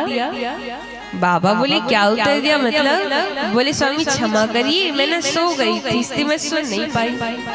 कहा तुम सो गई थी, ठीक है ये तो समझ आता है, फिर ये हुकारू कौन लगा रहा था? क्योंकि इस कैलाश में हम दोनों के अलावा तो कोई है नहीं, जरूर देवी कोई ना कोई और है यहाँ पर। सामने देखा कोई नहीं, दाया देखा कोई नहीं, बाया देखा कोई नहीं। जैसे बाबा पीछे मुड़ के देखे तो सुखदेव जी का अंडा था, सुखदेव जी थे, सुख पक्षी था। बाबा को इतना गुस्सा आया, भोलेनाथ बोले इसने ब्रह्म विद्या की चोरी की है। ये सामने बैठ के कथा सुनता मुझे कोई आपत्ति नहीं थी, पर इसने पीछे से कथा सुनी, ब्रह्म विद्या की इसने चोरी की, अब ये जीवित नहीं रह सकता। आज में त्रिशूल लेकर के महादेव दौड़े हैं मारने के लिए, आगे आगे सुख पक्षी, पीछे पीछे भोलेनाथ दौड़ाए जा रहे। तो कैलाश पर्वत के नीचे पड़ता है बद्री धाम, जहाँ विराजमान थे श्री व्यास जी महाराज अपनी पत्नी विटका देवी के साथ सम्याप्राश आश्रम में। तो शाम का समय था, विटका देवी कह रही स्वामी बुढ़ापा आ गया पर कोई संतान नहीं। समझा रहे व्यास जी देवी जी चिंता मत करो, प्रभु की कृपा होगी तो जरूर हो जाएगा। तभी विटका देवी को जम्हाई आई, और जैसे जम्हाई आई सुख पक्षी ऊपर से उड़ते उड़ते आए, अब मुख के द्वारा गर्भ में सुखदेव जी प्रवेश कर गए। बोले सुखदेव जी महाराज की जय हो। और इस प्रकार गर्भ में सुखदेव जी का प्राकट्य हो गया। अब पीछे पीछे भोलेनाथ आए। व्यास जी ने देखा, अरे प्रभु आप कोई काम था हमें बता देते, प्रभु हम आ जाते, आपने आने का कष्ट क्यों किया, क्या बात है? भोलेनाथ ने कहा, तुमने एक चोर को देखा है? व्यास जी बोले, चोर? बोले हाँ, वो चोर मेरे कैलाश से चोरी करके आए, आपने देखा है? व्यास जी बोले, प्रभु क्यों मजाक कर रहे हो? करे मजाक नहीं कर रहा हूँ, सही कह रहा हूँ। व्यास जी ने कहा, प्रभु क्यों मजाक कर रहे हो? एक चोर को क्या चाहिए? आप लोग बताइए, चोर किसकी चोरी करता है? सोना चांदी रुपया पैसा इन सब की चोरी करता है। प्रभु आपके कैलाश में ये सारी चीज तो है नहीं, भूत प्रेत सांप बिच्छू वास करने। अब किस चोर की इतनी हिम्मत कि आपके कैलाश में जाके आपके भूत प्रेतों को चुराए? क्यों मजाक कर रहे हो? कार्य में उस चोर की बात नहीं कर रहा हूँ, उस चोर ने ब्रह्म विद्या की चोरी की है, वो अभी आपकी पत्नी के घर में गया है। मैं अभी जा रहा हूँ, 12 वर्ष तक समाधि लूंगा, और जब आऊंगा तो उस चोर को लौटा देना। कह के भोलेनाथ गए। तो गर्भ के सुखदेव जी ने क्या कहा? गर्भ के सुखदेव जी बोले, प्रभु आप तो 12 वर्ष की समाधि लोगे, हम तो 16 वर्ष की लेंगे। धीरे धीरे समय बीता, 12 वर्ष हुए, और जैसे आए कहा, चोर को दो। व्यास जी हाथ जोड़ के बोले, प्रभु ये चोर तो अभी तक बाहर नहीं आया। कहते, महादेव एक तो आप कहते हैं कि जिसने अमर कथा का पान कर लिया वो कभी मरता नहीं, और दूसरी बात कि आप इस चोर को मारने के लिए आए हैं। या तो आपकी अमर कथा झूठी, या फिर अपने क्रोध पर आपने काबू नहीं पाया। जैसे कहा तब बाबा बोले, अरे राम राम, क्रोध में मैं ये तक भूल गया कि चोर ने अमर कथा का पान कर लिया।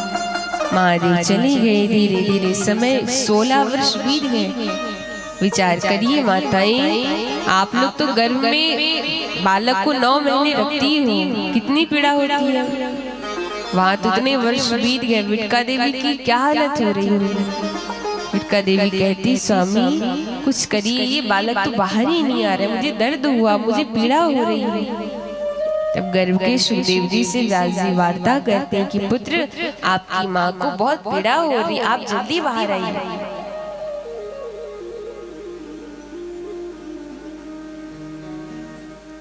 सुखदेव जी कहते हैं कि पहले आप वचन दीजिए कि मुझे माया नहीं पकड़ेगी। कहा, मैं वचन देता हूँ, माया नहीं पकड़ेगी।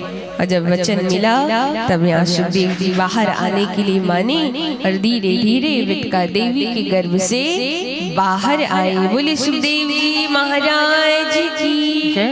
और जैसे जन्म हुआ, जन्म लेते सुखदेव जी सीधे वन की ओर प्रस्थान कर गए। आगे आगे सुखदेव जी, पीछे पीछे व्यास जी पुत्र पुत्र कहते जा रहे, पर एक बार भी पीछे मुड़ के नहीं देखे। वन में पहुंचे हैं। सुखदेव जी ने तो कोई उत्तर नहीं दिया, पर वन के वृक्षों ने कहा कि व्यास जी आप चले जाइए, क्योंकि अभी जो आपके पुत्र बन के आए हैं, पूर्व में आप उनके पुत्र रहे होंगे। सुखदेव जी नहीं जाएंगे क्योंकि वो भगवान के परम भक्त हैं। इस प्रकार सुखदेव जी वृक्षों की बात सुनकर यहाँ व्यास जी चले गए। ऐसे सुखदेव जी महाराज जो जन्म लेते ही संन्यास धारण कर लिए। सभी ऋषियों ने मिलकर सूत जी का स्वागत सम्मान, सुखदेव जी का स्वागत किया, मंगलाचरण की स्तुति की। यम प्रवजन्त मनुपेतम प्रेत कृत्यम द्वैपायनो विरह कातरया जुहाव पुत्रेति तन्मयतया तर्वोभिनेदुष्टम् सर्वभूतेर्यं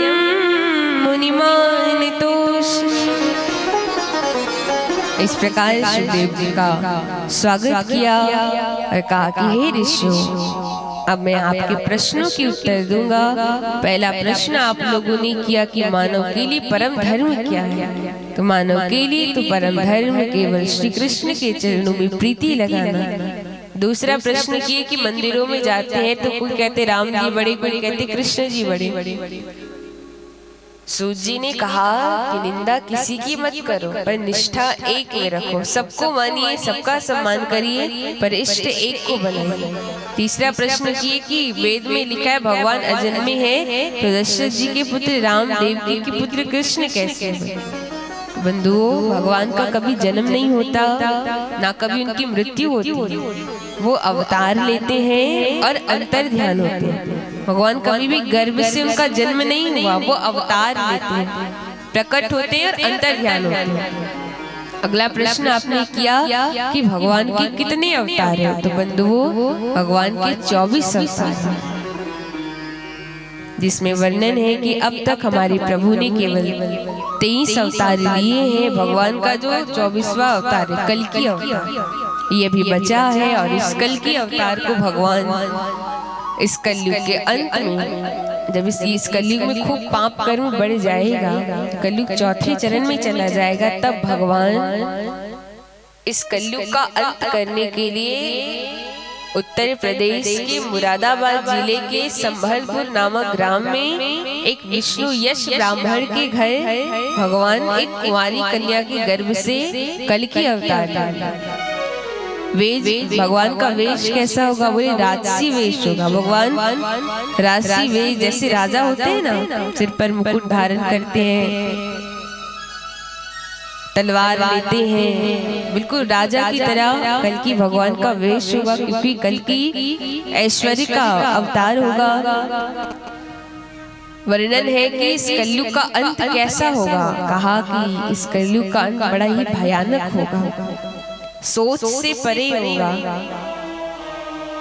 बहुत भयानक होगा इस कलयुग का अंत। कई लोग कहने लगे कि जैसे अभी कोरोना काल आया, लोग मरने लगे, तो कई लोग कहने लगे कि बस अब कलयुग का अंत आ गया, अब सब ऐसे ही मरेंगे। पर बंधुओं, आपको बताऊं, वो तो केवल वो अंश मात्र भी नहीं है। इस कलयुग का अंत हमारे शास्त्रों ने, पुराणों ने बताया है कि इतना भयंकर होगा, इतना भयंकर होगा इस कलयुग का अंत कि मानव को ही नहीं छोड़ेगा। अभी के समय में तो लोग पशुओं को खा रहे, जानवरों को खा रहे हैं। जब अंत आएगा ना, कलयुग का अंत समय आएगा, तो लोग मानव को ही नहीं छोड़ेगा। हमारी जो हाइट है बिल्कुल पशुओं की भांति हो जाएगी, गाय की, बैल की, कुत्ते की, बिल्लियों की तरह हाइट हो जाएगी। अभी जो हमारी उम्र है, लिखा है कि कलयुग में लोग 100 साल जिएंगे, पर आप 100 वर्ष का व्यक्ति लाखों में एक मिलेगा, 50, 60, 70 इसी में सब जा रहे हैं। जब अंत आएगा तो हमारी जो आयु है वो मात्र 20 वर्ष की हो जाएगी। 20 वर्ष में व्यक्ति को जन्म भी लेना है, स्कूल भी जाना है, शादी भी करनी है, बच्चे भी होने हैं और मरना भी है। मात्र 20 वर्ष की आयु होगी जब अंत चौथा चरण आएगा। अभी कलयुग का पहला चरण चल रहा है, 4 चरण होते हैं। वर्णन है कि इस कलयुग की जो आयु है वो 4,32,000 वर्ष है, और बीते अभी मात्र 5,000 वर्ष हुए। तो विचार करिए, अभी तो प्रारंभ हुआ है, प्रारंभ में इतने पाप हो रहे हैं, तो अंत आते तक क्या क्या नहीं होगा, विचार करिए। कहा कि त्रेता युग में तो केवल एक रावण था, द्वापर में एक कंस था, पर इस कलयुग में घर घर होंगे, घर घर रावण होंगे, घर घर कंस होंगे, घर घर राक्षस होंगे। ऐसा समय इस कलयुग में होगा, ऐसा हमारे शास्त्रों में वर्णन है, बहुत ही भयानक होगा। और जब भगवान कलिकी का अवतार होगा, भगवान घोड़े पे सवार, हाथ में तलवार लिए, जितने भी दुष्ट हैं सबका सिर धड़ से अलग करेंगे और कलयुग का भगवान अंत करेंगे। जब अंत करेंगे तो पुनः सतयुग आरंभ हो जाएगा। इस प्रकार इस कलयुग का यहाँ पर वर्णन है। अगला प्रश्न आपने किया कि भगवान इस धराधाम से चले जाते हैं तो धर्म बिल्कुल अकेला पड़ जाता होगा। भगवान सूत जी कहते हैं कि जब जब होई धर्म की हानि, बाढ़ई असुर अधम अभिमानी। जब जब इस पृथ्वी पर पाप कर्म बढ़ता है तब तब धरी प्रभु विविध शरीर। भगवान अनेक अनेक अवतार लेकर इस पृथ्वी के भार को नष्ट करते हैं।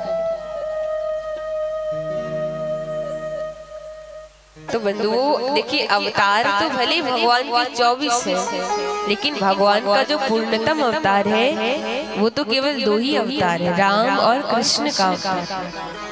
ये राम और कृष्ण भी ये नाम 2 है पर ये एक ही है। राम ही कृष्ण है, कृष्ण ही राम है, कोई अंतर नहीं। अंतर क्या है? तो बस अंतर इतना ही है कि राम कृष्ण 2 एक है, अंतर नहीं निवेश। इनके नयन गंभीर है, उनके चपल विशेष।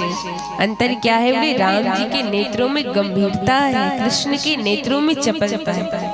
आप अगर आगे अभी तो रोज कथा सुननी है, ठाकुर जी की पंचम दिवस की कथा से हमारे लाला के बाल लीला का वर्णन प्रारंभ हो जाएगा, जिसमें आप सुनेंगे कि हमारे जो ठाकुर जी है और हमारे जो राम जी है वो दिखने में बिल्कुल एक है, कोई अंतर नहीं है। पर अगर जानना है कि कौन राम जी है और कौन कृष्ण जी, अगर ये पहचानना है तो पहचान केवल नेत्रों से होगी। क्यों? हमारे राम जी जो है वो उनके जो नेत्र है बिल्कुल गंभीर है, और कृष्ण जी इतने चप्पल है कि कभी इधर देखते हैं कभी उधर देखते हैं। जिसके नेत्र कभी इधर देखे कभी उधर देखे वो कृष्ण, और जिनके नेत्र में धीरता है गंभीरता है वो राम जी। केवल नेत्रों से पहचान होती है। इसलिए हम राम जी संत कहते हैं कि राम जी ने जो किया वो करो, कृष्ण ने जो कहा है वो करो। राम जी ने क्या किया? तो प्रातः काल उठ गए रघुनाथा, माता पिता गुरु ना वही माता। माता पिता गुरु को प्रणाम करते थे प्रातः काल उठकर। कृष्ण ने क्या किया? 6 दिन के थे, इतनी बड़ी राक्षसी पूतना को मारा। 7 वर्ष के थे, गिरिराज उठाए। 16,108 पटरानी बनाई। आप लोग कर सकते हो? आप लोग बना सकते हैं? आपसे एक नहीं संभाली जाती। इसलिए कृष्ण ने जो किया वो करो, राम जी ने जो किया वो करो, कृष्ण ने जो कहा है वो करो। और हमारे ठाकुरों ने तो लीला भी इतनी प्यारी प्यारी की कि भक्तों की भी कोई कमी नहीं। अब भक्त भी जानते हैं कि कोई अंतर नहीं है, पर जब आपस में मिलते हैं ना तो बस आपस में बहस करते रहते हैं। हमारे सूरदास जी को ले लीजिए और हमारे तुलसीदास जी को ले लीजिए। तुलसीदास जी किनके भक्त हैं सज्जनों? आप लोग बताइए, तुलसीदास जी किनके भक्त हैं? राम जी के। सूरदास जी कृष्ण जी। दोनों जानते हैं अंतर नहीं है, पर जब भी आपस में मिलते हैं तो झगड़ा करते हैं। तुलसीदास जी कहते हैं सूरदास तो मेरे राम जी के चरणों में आ जा, तेरा जीवन बदल जाएगा। सूरदास जी कहते हैं तुलसीदास जी आप मेरे कन्हैया के चरणों में आ जाओ, आपका जीवन धन्य हो जाएगा। जब भी मिलते थे बहस करते। तो एक दिन की बात है, दोनों मिले तो तुलसीदास जी ने कहा कि देख सूरदास, हम जब भी मिलते हैं आपस में बहस करते हैं। तू अपने कृष्ण को बड़ा बताता है, मैं मेरे राम जी को बड़ा बताता हूँ। आज चल एक काम करते हैं, आज हम लड़ाई नहीं करेंगे, आज हम तराजू में तौल कर देखते हैं। सूरदास जी बोले वो कैसे? बोले तराजू के एक पलड़े पे तू अपने इष्ट का नाम लेके बैठना, एक पलड़े पे मैं अपने इष्ट का नाम लेके बैठूंगा। जिसका पलड़ा भारी होगा उसके देवता सबसे बड़े। अब संत है महाराज, कहीं से तराजू लेकर आए, वृक्ष की डाली पे टांग दिया। आकाश सूरदास चलो अपने इष्ट का नाम लेके बैठो। सूरदास जी बैठे बेचारे, क्या कह के बैठे? सूरदास जी बोले जय हो मेरे लड्डू गोपाल। और लड्डू गोपाल कह के तराजू के एक पलड़े पे बैठे। अब भाई तुलसीदास जी की बारी। तो तुलसीदास जी ने क्या किया? क्या कहा? तुलसीदास जी बोले कि जय हो मेरे सीताराम। और सीताराम कह के जैसे दूसरे पलड़े पे बैठे, तुलसीदास जी बेचारे तो नीचे रहे, सूरदास जी ऊपर लटक गए। अब जैसे ऊपर लटके तो कहा कि सूरदास देख लिया ना, मेरे राम जी के चरणों में आ जा। और सूरदास जी बेचारे क्या बोले, उदास बेचारे नीचे सिर रख के अपनी छड़ी लिए, थैला लिया, चलते गए अपनी कुटिया। जैसे गए सामने लड्डू गोपाल को रख दिया, चुप बैठ गए। बहुत समय हो गया। उस समय सूरदास जी इतने बड़े भक्त थे कि हमारे छोटे से लड्डू गोपाल सूरदास से बातें करते थे। बहुत समय हो गया, जब सूरदास जी बात नहीं कर रहे तो ठाकुर जी कहने लगे, बाबा भोग नहीं लगाओगे? जैसे कहा तो सूरदास जी तो इतने क्रोध में है। सूरदास जी बोले, यही तो गलती करता हूँ मैं, कहीं से माखन लाता हूँ, कहीं से मिश्री लाता हूँ तुम्हारे लिए, और आज तुलसीदास से मेरी शर्त क्या लग गई? मेरी पूरी नाक कटा कर रख दी तुमने, मुझे नहीं करनी तुमसे बात। कन्हैया ने कहा, बाबा मैंने किया क्या ये तो बता दो। सूरदास जी बोले, पूतना को मारने के लिए तेरे हाथ में बल है, गिरिराज जी को उठाने के लिए तेरे हाथ में बल है, और आज तुलसीदास से थोड़ी शर्त क्या लग गई? सारा भार सारी शक्ति तेरी खत्म हो गई, मुझे नहीं करनी तुमसे बात। कन्हैया ने कहा, बाबा एक बात बताओ, आप जब उस पलड़े पे बैठे थे तो क्या कह के बैठे थे? क्या कहा था सज्जनों? सूरदास जी ने जय हो मेरे, क्या आप लोग बताइए मत, क्या कहा? जय हो मेरे लड्डू गोपाल। तो लड्डू गोपाल का माने छोटा, तो आप भी पतले दुबले, हम भी छोटे से लड्डू गोपाल। और तुलसीदास जी ने क्या कहा था? जय हो मेरे सीताराम। तो राम जी भी हट्टे कट्टे, सीता मैया भी हट्टी कट्टी, तुलसीदास जी भी हट्टे कट्टे। अब एक पलड़े पे 3 हो वो भी खूब हट्टे कट्टे, और दूसरे पलड़े पे 2 वो भी पतले दुबले, भारी कौन होगा? 3 वाला ही होगा ना। अब वही लड्डू गोपाल की जगह कहा होता जय हो मेरे राधा कृष्ण, तब बताते आपको हमारे हाथ में कितनी शक्ति। गलती खुद करते हो और हमको दोष दे रहे हो। जैसे का बोले, हाँ अरे मुझे तो गड़बड़ हो गई, अब क्या करें? आ जाओ फिर से तौलो, अब इस बार अच्छे से नाम लेना। तुलसीदास जी ने कहा, जैसे आप क्या किया। अब सीधे छड़ी लेकर के सीधे पहुंचे तुलसीदास जी के पास। बोले, तुलसीदास जी है क्या? तुलसीदास जी बोले, क्या हुआ? बोले, बाबा वो बोलने में ना थोड़ी गड़बड़ हो गई, चलो फिर से तौले। तुलसीदास जी बोले, जिसने तुमको सिखा पढ़ा के यहाँ भेजा है ना, मैं सब जानता हूँ। एक बार तोला जाता है, बार बार नहीं तोला जाता।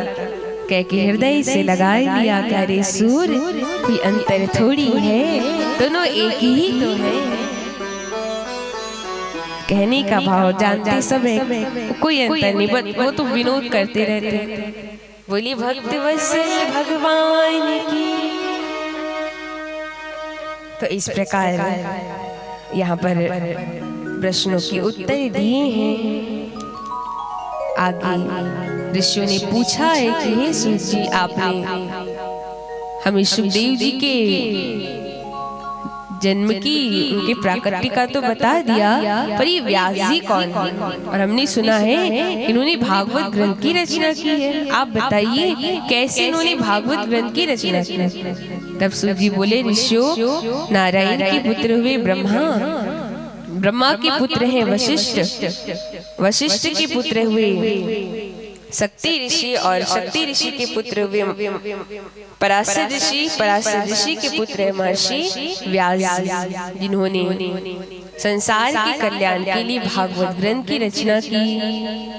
पहले तो उन्होंने 17 पुराण लिखे, पर फिर भी देखा कि इस संसार के लोग बस अपने ही कार्यों में मस्त है, तो दास बैठे थे। तभी इनके आश्रम में देवर्षि नारद जी आए और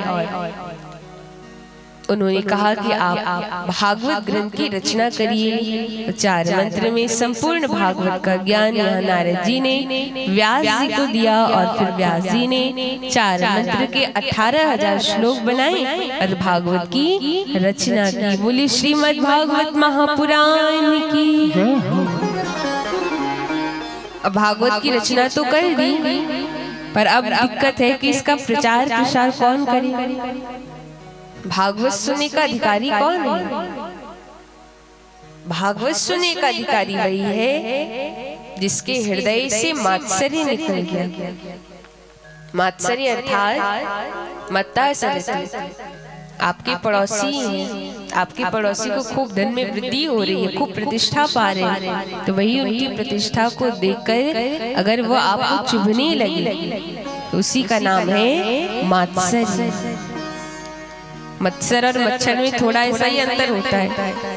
मच्छर जो होता है ना वो बाहर से काटता है, और मच्छर जो होता है वो भीतर से काटता है।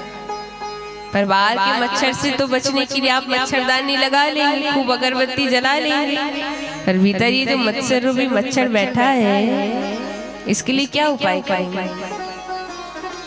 संत कहते हैं कि आज व्यक्ति अपने दुख से इतना दुखी नहीं है जितना पड़ोसी के सुख को देखकर दुखी है। मेरा पड़ोसी मुझसे आगे ना बढ़े, यही सोच सोच कर दुखी है। और आपने देखा होगा ईर्ष्या कभी अपने बराबर वाले लोगों में नहीं होता। जो हमसे ऊपर उठ रहे हैं लोगों को उनके प्रति ईर्ष्या हो जाती है। नहीं होनी चाहिए, गलत बात है। अगर कोई आगे बढ़ रहा है तो वो अपने कर्म से, अपनी मेहनत से आगे बढ़ रहा है। आपको भी बढ़ना है तो आप भी मेहनत करो। और देखिए ईर्ष्या कितनी भयानक और कितनी विचित्र होती है, आपको सुनाऊं। एक बार एक पंडित जी थे, तो पंडित जी की इच्छा हुई वरदान प्राप्त करने की। तो पंडित जी गए भोलेनाथ को मनाने लगे। जटाटवी गल जल प्रवाह पावित स्थले गले लंबितम भुजंग तुंग मालिका। लगे बाबा को मनाने। महादेव प्रसन्न हुए, कहा कि वत्स वरदान मांगो। अब पंडित जी बेचारे इतने प्रेम से महादेव को पुकार रहे थे कि क्या मांगना है वही भूल गए। हाथ जोड़ के बोले, प्रभु मैं इतने प्रेम से आपको पुकार रहा था, क्या मांगना है मैं ये भूल गया। बाबा ने कहा अच्छा भूल गए, कोई बात नहीं। वरदान में महादेव ने पंडित जी को एक शंख दिया और कहा कि जब भी इच्छा हो शंख से मांग लेना। पर एक बात याद रखना, क्या बोले, शंख की ये खासियत है कि अगर तुम अपने लिए से कुछ मांगोगे ना तो तुमको तो एक मिलेगा, पर तुम्हारे पड़ोसी को उसका डबल मिलेगा। यानी अगर तुमने इससे अपने लिए 1 लाख पैसा मांग लिया, तुमको तो 1 लाख मिलेगा, पड़ोसियों को आप लोग बोलिए कितना, 2 लाख मिलेगा। कुछ मांगना सोच समझ के मांगना। पंडित जी ने कहा ठीक है महाराज। आए घर, लाल कपड़े से शंख को ढका, पूजा घर में रख दिए और अपनी पंडिताइन से कहा कि देवी देखो इस शंख से कुछ मांगना नहीं, अगर हम अपने लिए कुछ मांगेंगे ना हमें तो कम मिलेगा, पड़ोसी को ज्यादा मिलेगा, इसलिए कुछ नहीं मांगना। कह के पंडित जी चले अपने भिक्षावृत्ति को। अब पंडिताइन बेचारी महाराज स्वभाव से बड़ी सीधी सादी, बड़ी भोली भाली सी थी। जैसे पंडित जी गए, पत्नी ने क्या किया, उठा लिया शंख और वरदान मांगने लगी। पत्नी बोली कि हे शंख देवता वरदान दीजिए कि अभी की अभी मेरा 1 मंजिल का मकान बन जाए। अब जैसे का 1 मंजिल का मकान बन जाए तो इनका तो 1 मंजिल का बना, पड़ोसियों का 2-2 मंजिल के बन गए। कहा हे शंख देवता वरदान दीजिए मेरे घर में एक प्यारी सी नौकरानी आ जाए। तो इनके घर तो 1 आई, पड़ोसियों के घर आप लोग बोलिए, जो मुंह से नहीं बोल रहे हाथ से भी इशारा कर दीजिए, मैं समझ जाऊंगा। पड़ोसियों के घर कितनी आई, 2 आ गई। कहा हे शंख देवता वरदान दीजिए मेरे घर में एक बढ़िया सी कार आ जाए। तो इनके घर तो 1 आई, पड़ोसियों घर 2-2 आ गई। ये चलता रहा। अब कुछ समय बाद पंडित जी आए। जैसे पंडित जी आए देखा सबका घर बड़ा बड़ा, मेरा घर ही सबसे छोटा है। जान के कुछ न कुछ गड़बड़ है। आए कहा देवी तुमने संग से कुछ मांगा है क्या? पत्नी बोली हाँ स्वामी हमने संग से मांग लिया। जैसी सुना इतना क्रोध आया, पत्नी को तो कुछ नहीं बोला, उठा लिया शंख। अब बोले हे शंख देवता वरदान दीजिए कि ये जो मेरा 1 मंजिल का मकान है ये अभी की अभी टूट जाए।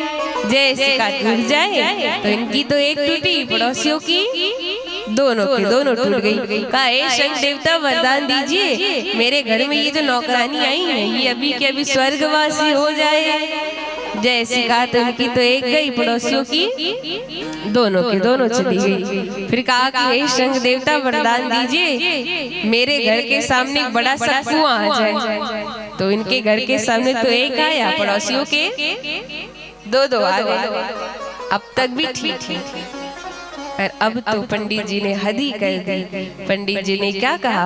पंडित जी ने कहा कि शंकर देवता वरदान दीजिए, ये जो मेरी 2 आँख है, इसमें से ये जो मेरी 1 आँख है, ये अभी की अभी फूट जाए।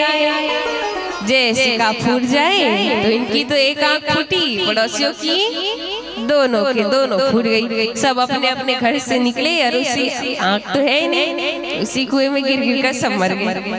अब इनका तो 1 बचा, जैसे जैसे बेचारे बच गए। तो कहने का अर्थ ईर्ष्या इतना भयानक होता है जिसमें व्यक्ति ये तक सोचने को मजबूर हो जाता है कि मेरा नुकसान हो चलेगा, पर मेरे पड़ोसी को मुझसे भी ज्यादा होना चाहिए। इतनी भयानक होती है। पर भागवत सुनने का अधिकारी वही है जिसके हृदय से ये बैर भाव, ये मात्सर्य निकल जाए। आपके पड़ोसी को धन में वृद्धि हो रही है, प्रतिष्ठा पा रहे हैं, ये देख करके अगर आपके हृदय में प्रसन्नता आए तो आप भागवत सुनने के अधिकारी। फिर सोच रहे व्यास जी, भागवत सुनने का अधिकारी तो वही है जिसके हृदय से काम क्रोध निकल जाए। कौन है ये? तब मन में भाव आया कि भागवत सुनने का अधिकारी तो बस मेरा पुत्र सुखदेव है, पर वो यहाँ कैसे आएगा? उसकी तो समाधि लगी है वन में। व्यास जी ने छोटे छोटे शिष्यों को बुलाया और भागवत का श्लोक रटा दिया। तो कहा कि जहाँ भी सुखदेव की समाधि लगी है, जाकर के मंत्र का उच्चारण करो। सारे बालक गए और श्लोक का उच्चारण करने लगे। वरहा पीरम नटवैव करिणयोम कर्णिकारं विभ्रद्वाश कनक कपिशं वैजयन्तीं चमालं। मंत्र का उच्चारण कर रहे हैं। श्लोक का अर्थ क्या है? श्लोक का अर्थ है कि देखो हमारे बांके बिहारी सिर पर मोर मुकुट है, गली में वैजयंती माला है, सांवला चेहरा है, पर ठाकुर जी कितने सुंदर रूप, भगवान के रूप माधुरी का वर्णन। जैसे कहा तो एक पल के तो सुखदेव जी की समाधि टूटी है। कहा अरे शिष्य और गाओ ना। शिष्य बोले हमें तो इतना ही आता है, आपको और जानना है तो चलिए हमारे गुरु के पास ऐसे बहुत सारे श्लोक हैं, उनके पास चलिए। सुखदेव जी ने सोचा होंगे कोई, फिर समाधि में लीन हो गए। व्यास जी ने देखा अभी भी सुखदेव नहीं आए, तो फिर से एक श्लोक रटा दिया और कहा कि अच्छे से मंत्र का उच्चारण करना। सारे बालक आए हैं, मंत्र का उच्चारण किया। अहो वकीयम स्तनकालकूटम जिन्धासयापायदाप्य साध्वी लेभे गतिं धातुचितानां ततोऽन्यं कमवा दयालुं शरणं व्रजे। का श्लोक का अर्थ क्या है? बहुत प्यारा श्लोक का अर्थ है कि देखो राक्षसी पूतना हमारे ठाकुर जी को मारने के लिए आई है, अपने स्तन पे विष लगाकर। और हमारे ठाकुर ने सोचा कि भले ये पूतना मौसी मुझे मारने आई है, पर इस पूतना का स्वभाव मुझे मेरी यशोदा मैया जैसे लगता है। इसलिए भगवान ने क्या किया? जो गति, जो मुक्ति 1000 वर्ष के बाद यशोदा मैया को मिलनी थी, भगवान ने वही गति, वही मुक्ति इस पूतना को प्रदान कर दी। बताइए भगवान जैसा दयालु कौन होगा? मारने आई पूतना उसको भी मोक्ष प्रदान करते। आगे आप पंचम दिवस की कथा में पूतना उद्धार की कथा सुनेंगे। जैसे सुखदेव जी ने ये श्लोक सुना, कहा शिष्य और गाओ ना। शिष्य बोले हमें इतना ही आता है, आपको और जानना है तो चलिए आपके पिता व्यास जी के पास ऐसे बहुत सारे श्लोक हैं। और अब तो सुखदेव जी से रहा नहीं गया, सीधे दौड़ पड़े हैं व्यास जी के पास। कहते हैं कि हे पिताजी, हे व्यास जी, मुझे भागवत की कथा सुननी है। तो पहले तो परीक्षा लेने के लिए व्यास जी ने उस नगर के राजा श्री जनक जी के पास प्रश्न परीक्षा के लिए भेजे हैं। और फिर जब आए हैं सुखदेव जी तब व्यास ने संपूर्ण भागवत का ज्ञान, संपूर्ण भागवत का अध्ययन सुखदेव जी को कराया। और जैसे कराए हैं भागवत का अध्ययन करके तो सुखदेव जी परम ज्ञानी, परम भक्त बन गए और भगवान के ध्यान में लीन हो गए। और जब राजा परीक्षित को मरने का श्राप लगा, तब 7 दिन तक परीक्षित को सुखदेव जी ने भागवत की कथा सुनाई, तब जाकर के परीक्षित की मुक्ति होती है। तो ऋषियों ने पूछा कि महाराज ये परीक्षित कौन और कैसे सुखदेव जी ने कथा सुनाई, कृपया विस्तार से सुनाई। ऋषियों सूत जी ने कहा, ऋषियों में परीक्षित जन्म की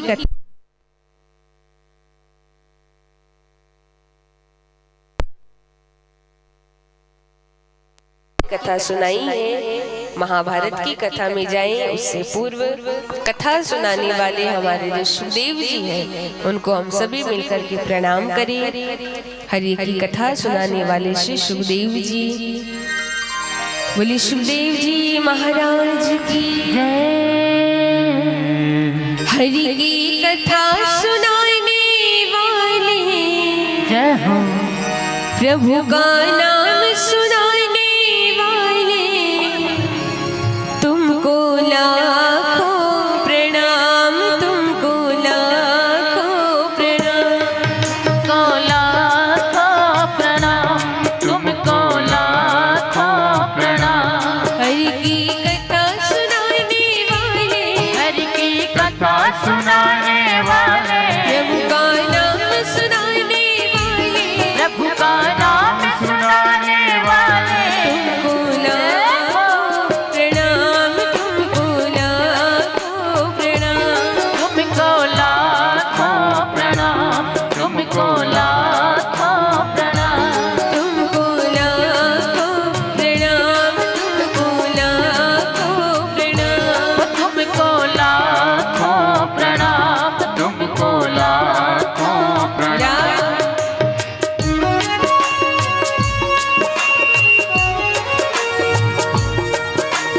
श्री राधे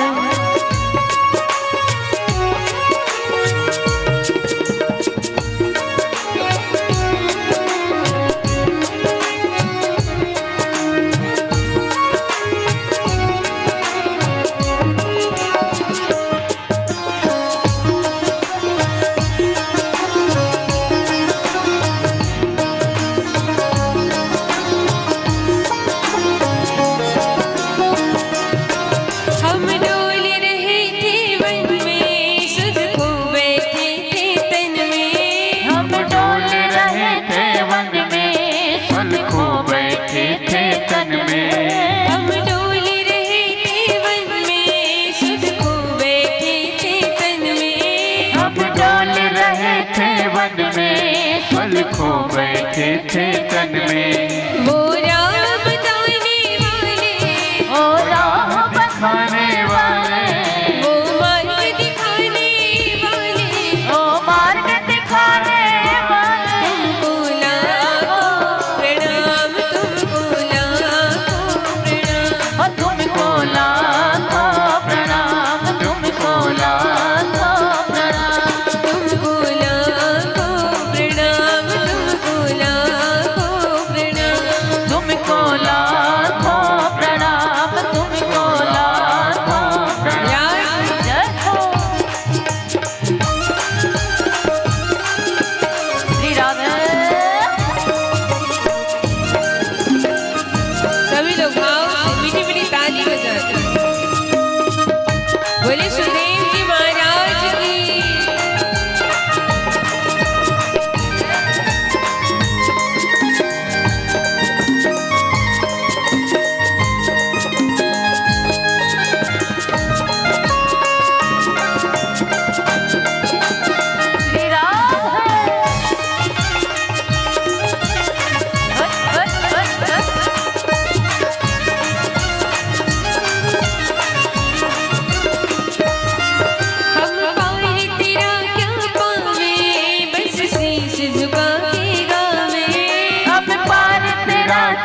बोलिए सुखदेव जी महाराज की जय हो।